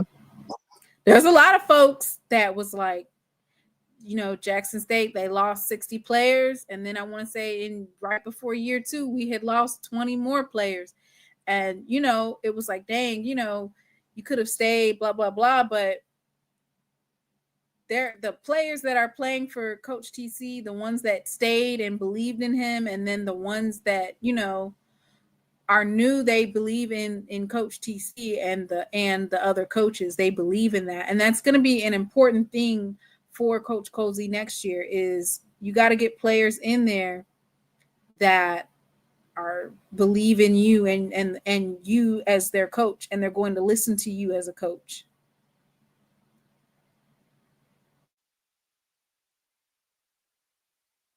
But that was y'all hyping them up, talking about, oh, they won't be missed. That's true. You was hyping them up, boy. Yeah, I was. And I did not think General Hunt would be missed, and he was. I didn't think that the Don kid would be missed, and he was. I didn't think that Smitty Rock would be missed as he. Oh, that's another thing. Some of the FAMU people said they wouldn't have a problem for Smitty Rock to come back as head coach. You remember Smitty Rock? Them folks don't know what they want. Hey, they want a championship team. That's what they want. They over here playing musical chairs at this point. Oh, but listen, I think like I said, the honeymoon between them and Cozy is over. It's over. So what do you think about UAPB? I think. I mean, yeah, they seem to be getting better, aren't they? Yeah, they're building. I think a lot of it is retaining talent. That's probably one of the biggest things, retaining Hey, talent. hey, When you Blue, I heard that Dion kicked him off the team. The Cheney kid, they said he kicked him off the team. them boy, when I tell you ruthless,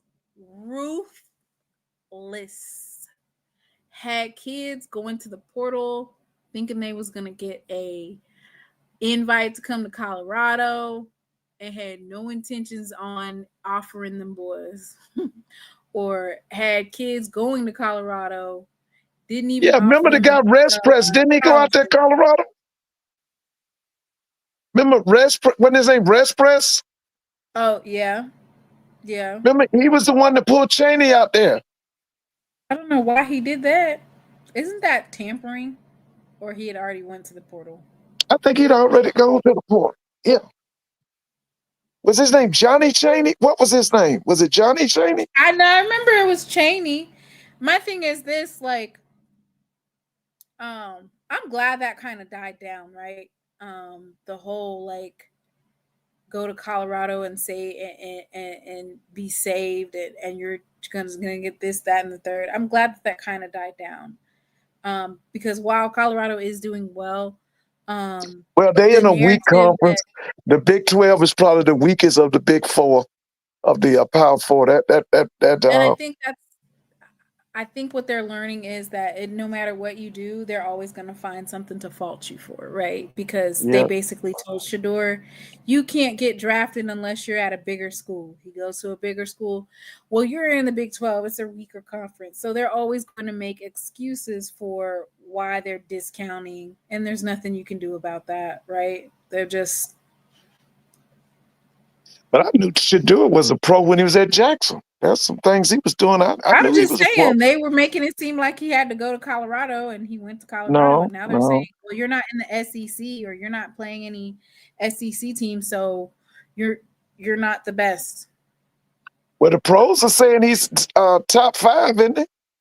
He'll go in I the think he top wanted five to be picks. I think he wanted to go number 1. So Well, I saw a report one day. They said he could step in right now for the Carolina Panthers. He'd be the best in the quarterback room. He could also no, because step they don't in. have an offensive line. Wait. No, But they said he could step in with the New York Giants. He would be the best quarterback the Giants have right now. doesn't like the cold. Or his daddy doesn't. I don't know. We'll just have to see. I think our punter has a good chance of getting drafted. Yeah. I think he has a good chance. Um, I don't think Jerome's coming on tonight. But moving on to Alcorn versus Jackson State, we just need to go handle business.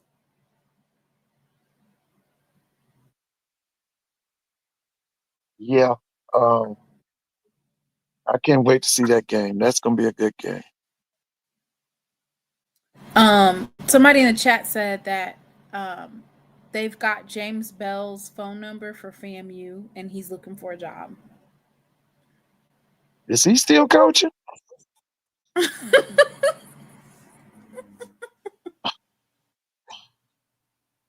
Man, that was a mistake Jackson made. Has that been 20 years ago? When was he at Jackson? We don't want to relive those days anymore. I'm telling you, because he was off. We are in the TC Taylor era, okay? Oh, yeah. I got a chance to interview him. Yeah, I heard. I didn't get a chance to listen to it, but I did see where you interviewed him. And I asked him about his choice for getting young coaches, right? What was his methodology behind that? Sorry, I still remember. And he basically said that he felt like the veteran coaches, that he tried it and he needed more energy to be bought into that locker room. And Okay. he feels that the coaches, they bring the energy, they bring the grit, the grind. And he just, Callie James, Oh, I like offensive Javante coordinator. Jones. I've Excuse seen me, the Javante defensive. on the. Yeah, I've seen him on the little TikTok. I like Javante Jones, but I was a big fan of his when he played. Javante Jones, Chris Yeah. Orr, the linebackers coach, Oh, yeah. Coach Your defensive Magana, coordinator. I love what's his Coach name? Magana, Quinn. Coach Terenzo Quinn. Quinn. Yeah, I like Quinn. Yeah. Um, all of them are under 40 and under. Oh, hopefully you can keep him for many years. Yeah, because that's what he said. The only thing now is we're gonna hope that we can retain them Yeah, because when you're winning, folks come yeah. to, hey, you want to come over here? Yeah, Miss Whitley, I look at TikTok. Yes, I do. TikTok or Twitter? I think it's TikTok. It's the one I when I see Javante Jones, I think that's TikTok. Not Mr. Ford got a TikTok. Yeah. What about the one when you were at Alabama State and I saw the things you did? Is that TikTok? Or is that Twitter? No, that's Twitter. I'm not on Twitter. TikTok. Okay. Well, Okay. I am on TikTok, but I don't have it downloaded. Yeah. Yeah. They always show Javante Jones hyping up the players, and he tells them, "I'm a tiger. I was born a tiger. I'm a die a tiger." I see him on there. So, the leftover classic will be Alabama A&M versus FAMU. That's after we get our Thanksgiving meal. They the next day, right? Yeah, what type of dishes is Alabama A&M finna cook FAMU with? Listen, I'm gonna tell you something. Alabama A&M is dangerous right about now. They're Are you dangerous. I'm riding with telling Mana you. on this Might FAMU be. versus? Well, I gotta see it. I gotta see them in the game in Orlando. Let me see them then, and I can tell you.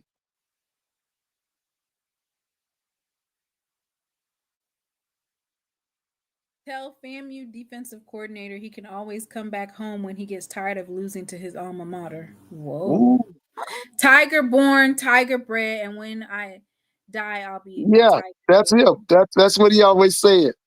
That's Javante Jones. He does that with the players. He was in the stadium and early, like when they were warming up, and he was like, "This location is Jackson, Mississippi today." Oh yeah. Oh yeah. And Javante be hyping them down. the Jackson State fans was in the seats, butts in seats, way before Oh yeah, they Alabama were State. down. Yeah, they were definitely. You could see that on television. The Jackson State fans were down. You could see That's that. Jackson East, Yeah, Jackson with East. their pom poms. Well, I think I've had about enough. Do you think I should get G on the show on Thursday? Now who's G? Oh, G. Alcorn G. You think I should get him It- on the show yeah, yeah, so we can yeah. do a G. versus? Yeah, yeah. Um, I want to know about this Elite 11 quarterback that they got. from All is he from American. Mississippi? G said something about he has an Elite 11 or All American, or he said they got some type of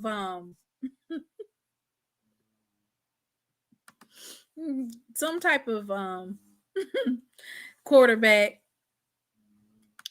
Oh, okay, And but you don't know if he's from my Mississippi. Where is he from? no, I'm gonna have to figure it out because whoever it was, they didn't.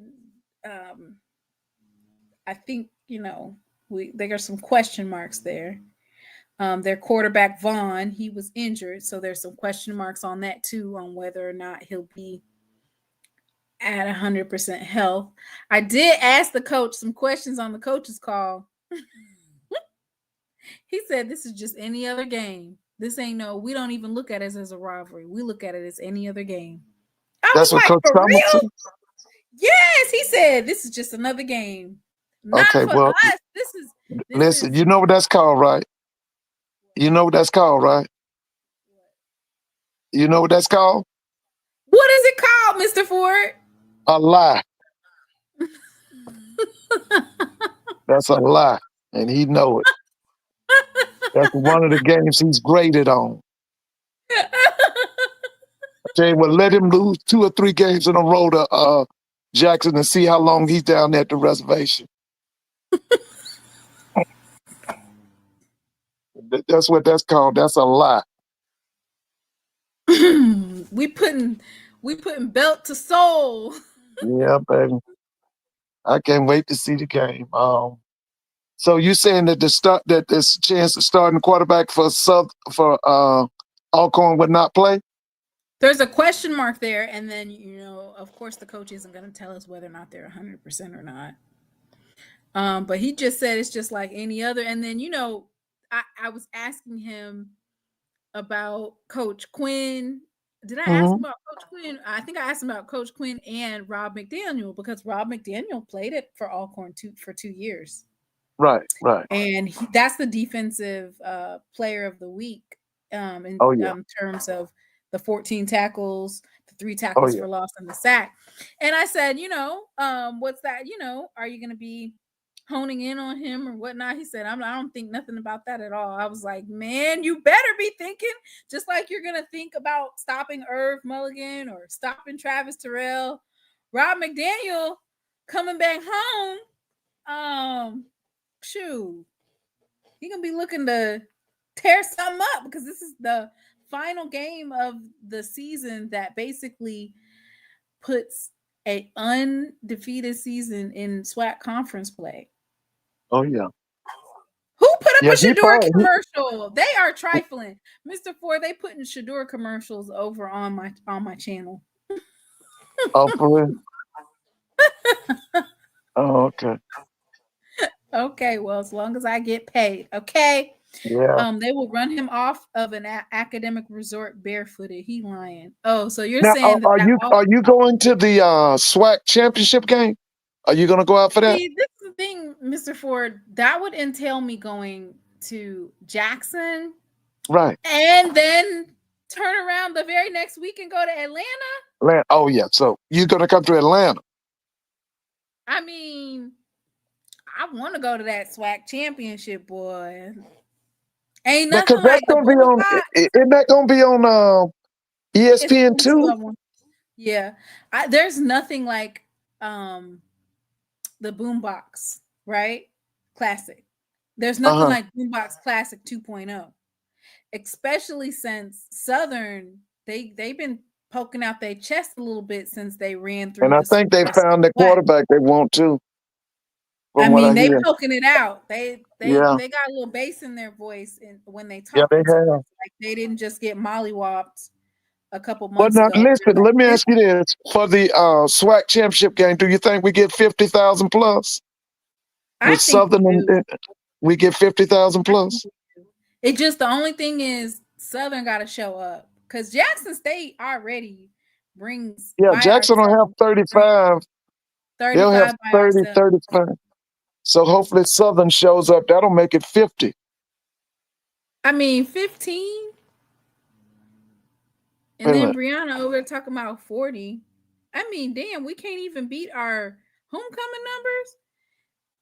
I ain't gonna hold you. If it's 45, the numbers might be 37. Hey. We need it to be 50 so they can say it's. And you heard, they released today, they said Tuskegee averaged 18,000 fans. They were the number one Division II. I meant to talk about that, but you got on here so late. We got 6 minutes. Let me hurry up and pull it up. Right. Yeah, they said they averaged 18,000. I bookmarked it because I was like, oh,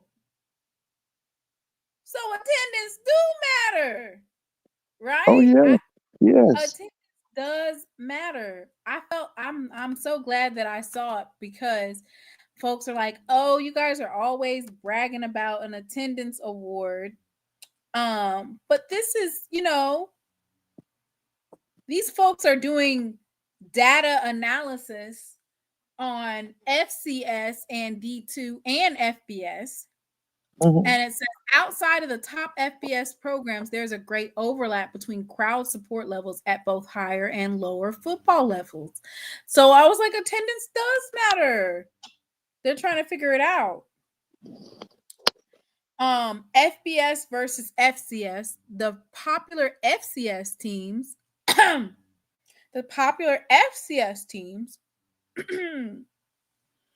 including the Northern Plains powerhouses and HBCUs, outdraw many FBS programs. So the bottom 20 attendance teams are ULM, in which we attended. When we attended their game, they hadn't had a crowd that big in a month of Sundays.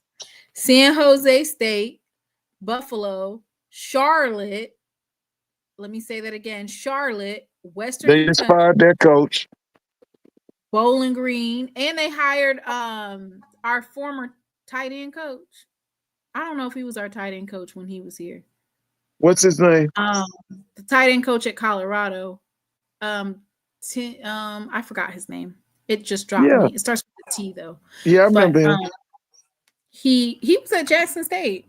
He was at Florida State too, and he was the head coach at Minnesota. They know say that he was at Jackson State. Brewster, that's his name, Tim Brewster. New Mexico State, mind you, there are a lot of our former players that transfer to some of these schools like Charlotte, New Mexico State, FIU, and we have more Georgia State, and we have Kennesaw State. Like we have larger crowds than them. Temple, FIU, Miami, Ohio, Middle Tennessee, NIU, Hawaii, Georgia State, UMass, Sam Houston, Ball State, Kennesaw State, Kent State, and Akron. So I think, like, of course, there's other mitigating factors for why people transfer, but just because you get an FBS offer, you have to also look at some of these things as well. Fan support as well, because it's telling for the program. You don't have no fan support, more than likely. Yeah, Georgia State has lost 7 games in a row, right? Yeah. I think they lost 7 in a row. You know, they beat Vanderbilt this year. And then Vanderbilt turned around and beat Alabama. They getting packed up. Yeah. All right. So, of course, at number 1, the Jackson State. Getting more than Montana and Montana State. And then at number 4 is Alabama State. Okay, what are they averaging? What were they averaging? 21,500. Okay. Oh, that's big time. And then you have Tarleton State, San Diego State, or I don't know if that might be South Dakota State. Sorry, South Dakota State. Mm-hmm. And then at number 7, you have Southern University with 18,500. At number 9, you have Florida A&M with 17,000. At number 11, you have North Carolina A&T at 15,800. And they've won one game, right? What they won? One game? Yeah. You at number 12, you have South Carolina State with 15,200. Norfolk State is 13 with 14,500. Grambling is 17 with 11,300. So basically, we tease Grambling, but they get more home attendance than Akron, Kent State, Kennesaw State, and Ball State. And Kennesaw State got 45,000 students. Norfolk State gets more attendance, or gets more attendance than Bowling Green on down. Florida A&M gets more attendance than everybody, all of those lower tier FBS. Florida A&M, Southern, Alabama State, and Jackson State all get more attendance than all 20 of those bottom FBS teams.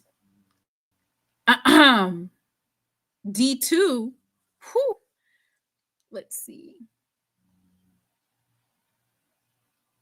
It says When comparing FCS schools to D2, Tuskegee is number one with 18,400. Who was number Fort 2? Valley State, Grand Valley State. Number 3 is Fort Valley State with 10,200. Albany State is 8,800. Winston-Salem State is 7,200. Virginia Union, 6,600. Clark Atlanta, 6,000. It was 6,000? Yeah.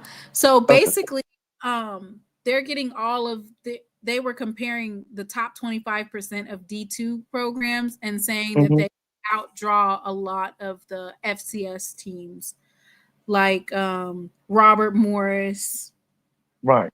St. Christian, Mercyhurst, Duquesne, St. Francis, Presbyterian, Colgate, Davidson, San Diego, Wagner.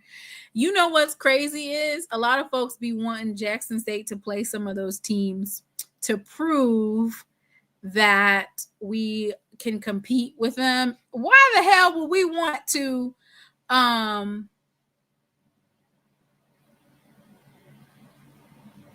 why the hell would we want to go against those folks? Why would you want to go against folks who average 3,000 people for their home games? Right. And there's no money to be made. And trust and believe there definitely needs to be money made. Hey, Blue, what's your thoughts on Alabama State's offense? And is Eddie Robinson on the hot seat? Are them people unhappy in Montgomery? Wait, hold up. Who did you ask that to? Blue. Why are you asking if I'm trying to see what, Blue always got an opinion on FCS stuff. what? Blue, what's your thoughts on Alabama State's offense, and are them people unhappy in Montgomery about that program? I don't know, but E-Rob, boy, that defense is stout. Yes, it is. That defense is stout. Jackson State will have the number one HBCU defense by the end of the season. Because it's kind of like really like neck and neck, right? As far as the numbers, we'll be number one by the end because their season ends next week, or no, the Turkey Classic, right? Turkey Day Classic, yeah. We still have some more games to play, and so we'll end up coming out with the edge, as long as we hold. I think Alcorn, we can definitely hold them to less than 10 points. Southern, I think we can definitely hold them to less than 14 points. And South Carolina State, we're going to have to figure out our ways to shut down Eric Phoenix. But I know that Coach Terenzo Quinn is dialing it up. Yeah, he's going to come after. Okay, says better find the quarterback. They are like Morgan State, wasting all their defense just to have 4 passing yards. Okay. Yeah. I mean, he was trying to pass. So, Blue, do you think they need at least 2 more FBS quarterbacks? And the young man from Texas Southern, is he coming back to Alabama State? That kid's Andrew Bott. Is he coming back?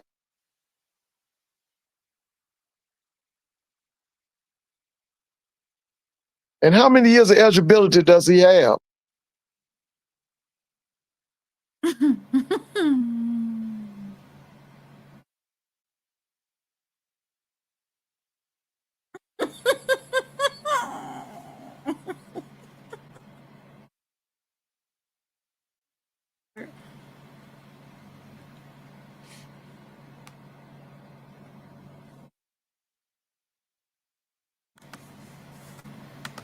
Any Division I team who can't throw for 10 passing yards in a game should be fired. I doubt he's coming back. I wouldn't.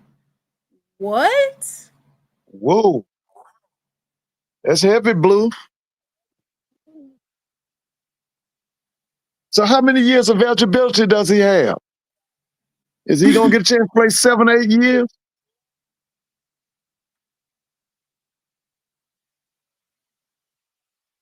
Body has a medical red shirt. Okay.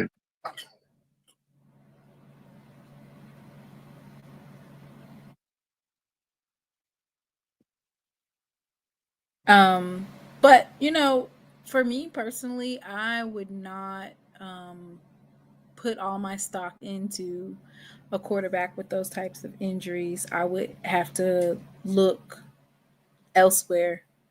Right. You over there talking about y'all are mad at the coach, but the coach gave y'all what y'all wanted. Y'all wanted a certain quarterback at the helm, and he gave it to you. Yeah, didn't y'all pick him? Didn't y'all pick Alabama State The to win fans, this? Hey, the when you win, fans, didn't you go to the SWAC football media SWAC day? media day. I did go to SWAC media day. Okay, didn't y'all pick Alabama State to win the East? Who is y'all? No, You aren't you y'all, the media? Aren't you the media? Mr. Ford. I Uh, was not a part of you trying to be funny. I was no, not a part aren't of you the the media? voting. No, I'm not a part of that media. No, I'm not. Oh, okay. I thought you were part of the media. That was the ADs and the coaches voting. I want to say Oh, okay. that Okay. wasn't the media. I would never. Right. The audacity. Huh? Why would you say that? You think that I would I- have voted for Alabama State? Did you vote for Alcorn? No. No. Okay. I thought that I'm gonna have to look at the stuff from back a couple months ago, but I'm pretty sure I picked either Gremlin or Southern. In the West? Yes, Brandy, Mr. Ford is so messy. I'm, I'm Talking just all that, and saying. you've been saying it's the year of the rattler since June. No, it's the year of the tiger. It It's is the year of now, but let's just yeah. keep the buck. I've been It, trying to it, get it, you to say it's the year of the it's tiger the since week yeah. one. It's the year of the tiger, baby. This is the year of the tiger. The only It's thing the is we got years. well, this is definitely the year of the tiger. But now here's the thing. Here you go with the South Carolina State Listen, stuff. we gonna really find out if it's the year of the tiger that Celebration Bowl. If it's Jackson and South Carolina State, yeah, we're gonna find out. Because right now it's the year of the tiger. But now Yeah, Chennisberry and it's the them year of the Bulldogs, tiger. baby. Yeah, Year of the listen, tiger. them Bulldogs bite hard, baby. They bite And those hard. they ain't nothing like a tiger bite. Ain't nothing Yeah, like you're right. So that's why I say I can't wait, baby. I can't wait. I can't Oh, wait either. Oh, I can't wait. I man. can't wait. Because now Jackson's got, what do y'all have? I'm gonna just 60. be. I hope You I got, get credentials for that, so I can be at the filming it when the clock uh, strikes 0 and we win, and the confetti falls and the tears and the crying and the screaming and the oh, yeah. oh my god, it's like redemption, right? Yeah. It's redemption. Yeah. Because, like I said, now Jackson has about 7,000 students. Now, South Carolina State has about, what, 3,000? Or are they not at the 4,000 level, are they? Who? What's the attendance? I mean, what's the enrollment at South Carolina State? They barely have 2,500 students. I thought they had Probably have 2,000 20, students. I thought, maybe they have wait a minute. 2,600 or 2,700, maybe at the most. At Because most, remember they had that big freshman class this year? they have 2,700 students at Okay, most. bet. Some Avis says they have 20. Is that true, Avis, or you just saying something? It says South Carolina State has 2,600 students. It's true. They have under 2,700. Because that means that y'all the big school and they're the small school. And they decided Jackson State has a little over 5K. That's not including online. Um, Hey, is your school, you have a campus in Madison and you have a campus downtown Jackson, right? mhm. Is that right? Are they still operational? I don't know. I think we have more than 5,000. We need our online. We need our online, of course. We need our online enrollment to increase. That's where it's headed. Online. graduate school of course expansion. Yeah, they say that's why Liberty is the largest university in America We don't now. have a campus Only in one. Madison anymore. Mr. Oh, Ford we Dre don't? said we don't have a campus in Madison anymore. Okay, what about downtown Jackson? We are in downtown Jackson. No. 1400 Lynch I Street is thought like 2 I blocks thought away that, from that Dr. downtown. Myers established, okay. I thought that they established a campus downtown Jackson. We got the Jackson Medical Mall, and there is a campus downtown. I ain't never seen it. Oh, okay. They do have one downtown. Yeah, that's what I thought. Lakeland and downtown. Jay White, didn't nobody ask you? Jay White wants y'all to know that A&M will be 8,000 students next fall. Ooh, there'll be 8,000? I mean, is he making that up? Is that true? Jay White be making so much stuff up. He said that Maynard was on the hot seat, and I heard that he got another year left on his contract. He might be, hey, that might be true. He might be getting enough. Because listen. Downtown in the medical mall, Mr. Ford. Okay, so downtown. The blacks should be returning to HBCUs expeditiously. Yeah. I don't know. Do I want those types of blacks at our school? You know, But those blacks. wait a minute. He said that Alabama A&M is going to be 7,000 next year. He said 8,000. So, what's the enrollment at Alabama State right now? Are we having enrollment wars right now? Yeah. How many folks do you got enrolled at Clark Atlanta? You know, they say we up to, I think it's 6,000? Okay. Yeah. Okay, so Alabama State. I got accepted into Clark Atlanta. When you coming? No, I'm talking about my freshman year. I got accepted. Undergrad.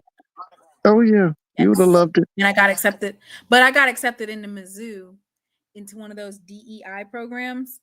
Right. So I went to that summer program, and then there was a girl who I knew from from high school, and she was at a Jackson State program during the summer. And I was like, I don't want to stay home. She was like, come to Jackson State. I was like, okay. And so then I just went to Jackson State. Well, if you had come to Clark Atlanta, you would have been Miss ATL. Clark Atlanta, I think they were like it was like 26,000. And my scholarships hadn't came in yet. The UNCF, they give you your scholarships over time. So when you're trying to make that decision and set up for going to school, you don't have all of your scholarships. So mine kind of came in like Manifest Your Destiny and all these different scholarships that came. They came like after I had decided to go to Jackson State. Oh, yeah. Okay, it says, is HBCU enrollment declining? No, it says fewer black men are enrolling in HBCUs. Yeah, I've heard that, but I don't think the enrollment. North Carolina A&T is the largest HBCU. 14,000. They got over 14,000. And you know what? I feel like with the UNCG kind of turning away from DEI, I feel like it could grow even more. Yeah, I agree with you on that. Jay White keeps on pointing out that Alabama A&M is at 7K, right? Oh, that's major. 7K. That's major. Yeah, that's major. Mississippi College is pulling a publicity stunt with the football announcement. They're gonna raise $50 million to save the team. Watch. Woo. I mean, their folks ain't that Tate Reeves? Okay, this is the last segment. Please don't get off. I want you to participate in this. This is called What If. So someone made the statement that if if Andrew Body had not gotten injured, that Alabama State would have a better season, and that their season would have turned out differently if Andrew Body was and Brian was never injured. What do you think about that statement, Mr. Ford? I think there's some validity to that. I watched him in that game against it was North Carolina Central, and with his feet, he's a dual threat with his feet. I thought that he made a difference in the game. They lost the game, but yeah. What if Smitty Rock would have stayed at FAMU?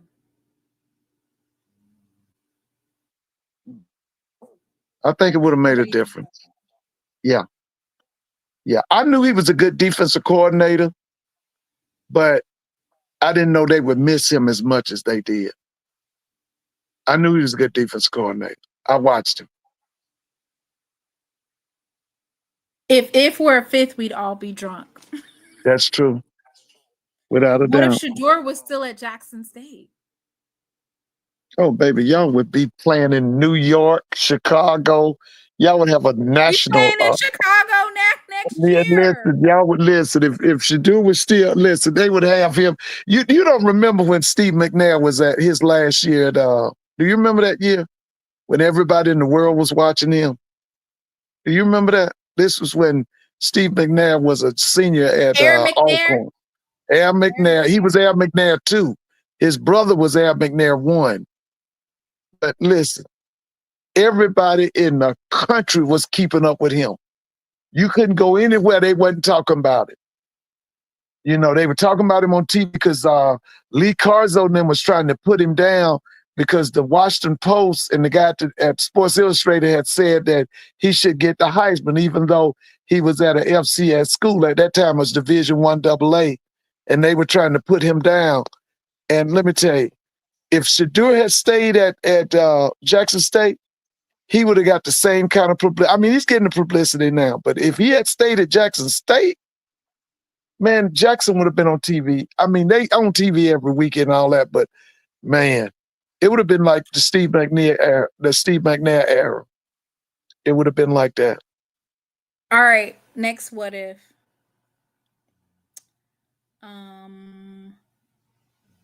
What if y'all put a what if in the chat? If we're 8th, we'd all be high. That's what I saw them say. Oh yeah. Yeah. Oh yeah.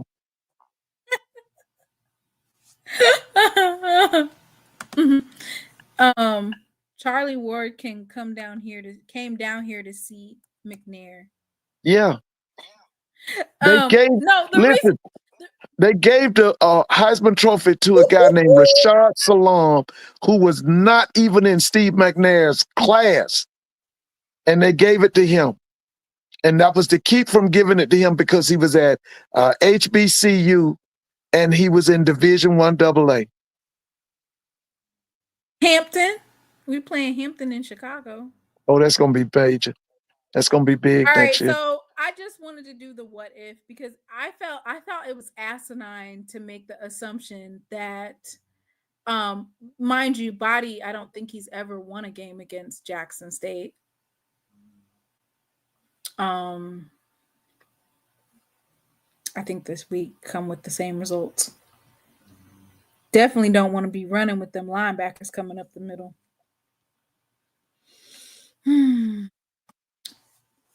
If ifs and buts was candies and nuts, what a wonderful Christmas we would all have. You remember him, Dan Meredith? No, I don't know who that is. Dan Meredith played with Bob Hayes. You remember Bob Hayes? Oh, Bob Hayes from FAMU? Yes, the world's fastest human. Bob Hayes went to FAMU. Yes, he was. He was from Jacksonville, Florida. I think they got a track meet named in his honor.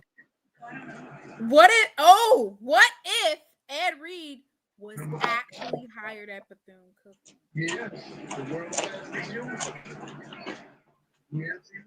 What you think about that one? That's something else. I have no comment. What if No comment. FAMU was actually on the highest hill in Tallahassee? All right. Oh, what if Willie stayed at FAMU? Then 22 of his starters would have all been FBS. Would have all been Power Force transfers, because that's all he would have been playing. He would have been playing nothing but Power Four transfers. What if Dooley stayed at Southern? They'd have won 2 games. All right. Oh, somebody said FAMU does not have enough money to fire Cozy. Uncle Willie then came to the chat, or he has something he wants to say. Willie.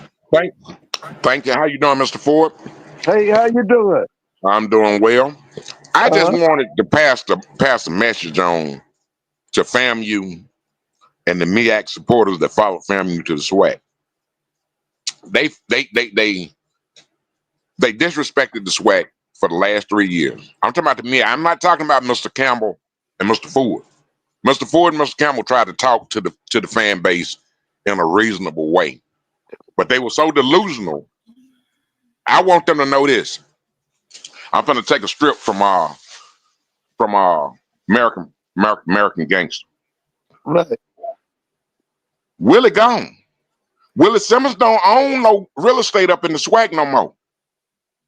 I say it's 20%. My name is Tango the Tiger, and I say it's 20%. And every year you pay somebody in Bragg, every year you play a Mississippi team in Bragg, you're gonna lose for the next 3 years. Willie Simmons don't own no real estate up in the SWAC no more. I fell asleep when you came on Saturday, because I wanted to tell them Willie Simmons don't own no real estate up in the SWAC no more. So they can just cancel that. They can just cancel that. They thought they were going Chennis Berry the SWAC. FAMU fans were talking like they were going Chennis Berry the SWAC. They're just gonna run through it. Nobody was gonna beat them but Jackson. Every team in the SWAC gonna get a piece of that rattlesnake ass. That's all I wanted to say.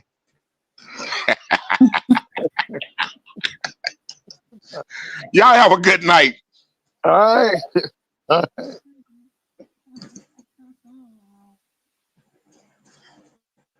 Not getting some rattlesnake ass.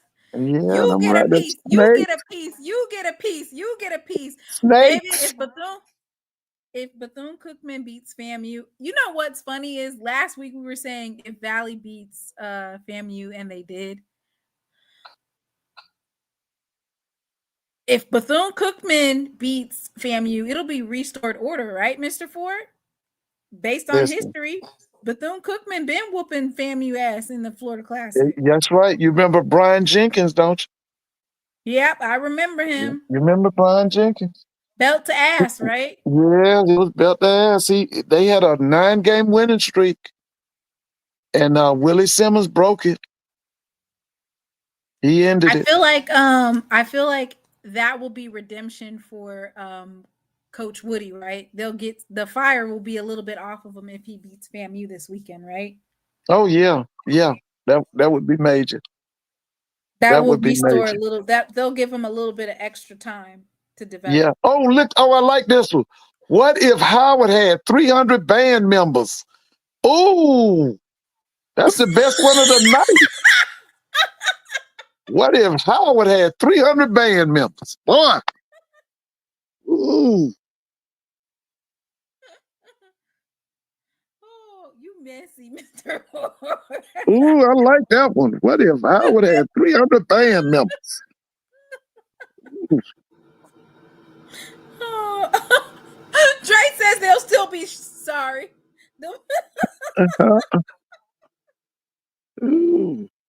What if Hugh Jackson stayed at Grambles? We would be winless. Ooh. Winless. What if Tiffany Dawn Sykes was still the AD? Oh.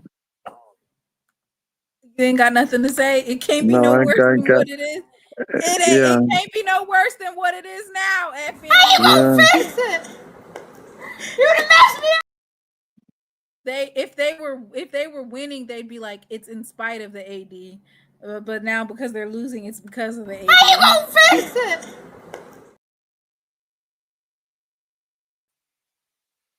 Yeah. Ooh, I like this one. What if TC would have actually been allowed to call plays in the first Celebration Bowl? But remember that offensive line was just terrible. They were trash. He still got a trash offensive line. He's making it do what it You talking do. about now? Scramble. I think it's much better, but I mean, he's Yeah. still big. And y'all got an offensive line coach. Dion didn't have an offensive line coach. That guy was the worst coach on the staff. Remember that guy? I think he went with Dion to Colorado. What was his name? He had That's been at probably why Arkansas. they had a bad one. That's probably why they had a Yeah, bad. he was terrible. Just as long as they don't try to steal ours. Good Lord. Y'all come Oh, that over guy here. y'all got is good. That guy's good, man. Y'all come over here and get a better opportunity, a better life. Yeah, that guy was good. But listen, I'm Jackson State's gonna have another outstanding recruiting season. It's a lot of kids want to go there. And for the 5th year in a row, I'm not trying to just say that that's what it is, but I really feel like, ooh, stop being. I really think that we could top it again at number 1. Yeah, I think you can too. What if the Marching 100 travel outside of Florida and Alabama?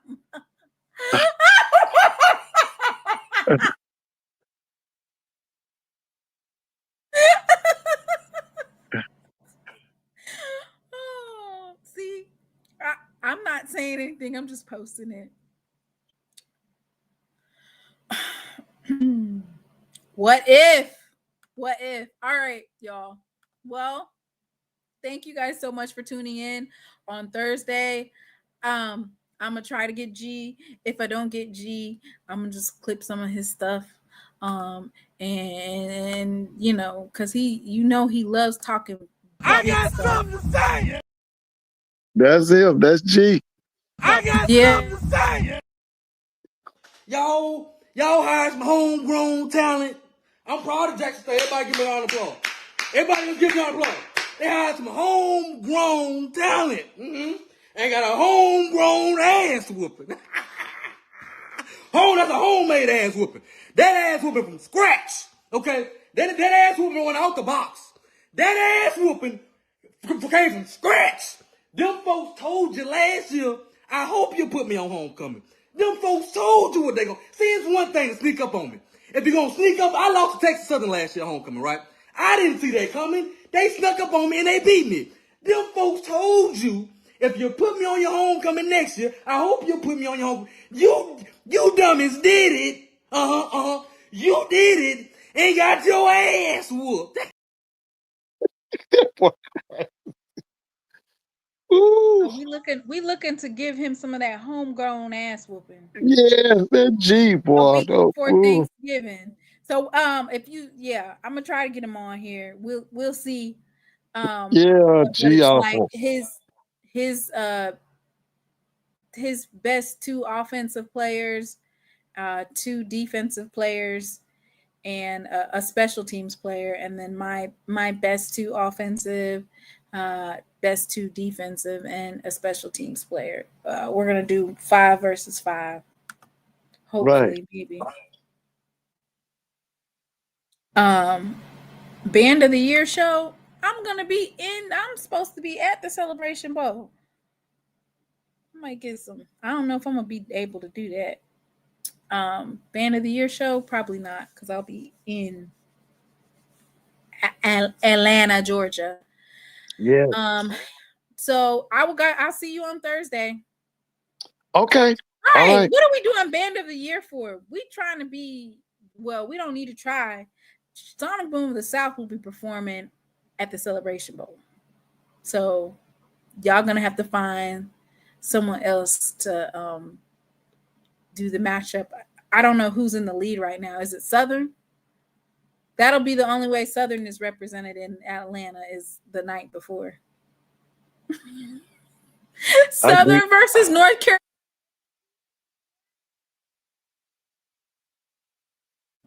What you think? I don't think FAMU's performed enough to compete. Band of the Year is a 30-minute Sonic Boom live album. Last year was some bull. Yeah, so I think Southern will be there. Southern and North Carolina A&T. Yeah. You said yeah. Because you know they're going to have A&T in it because that's Grant's school. He's an alum. Yep, it's the year of the tiger. Oh my God. They are sick of us, Mr. Ford, that Dion gone. He gone. And we still undefeated in the SWAC. Oh my God. I mean, that South Carolina State and Jackson matchup in that dome, it's going to be epic.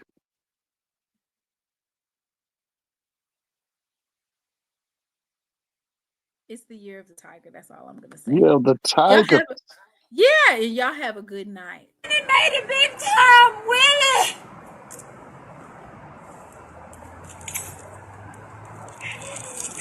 Willie!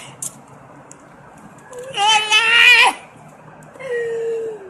He gone! Man, hey, write a check your ass in cash, man. That's all I can say.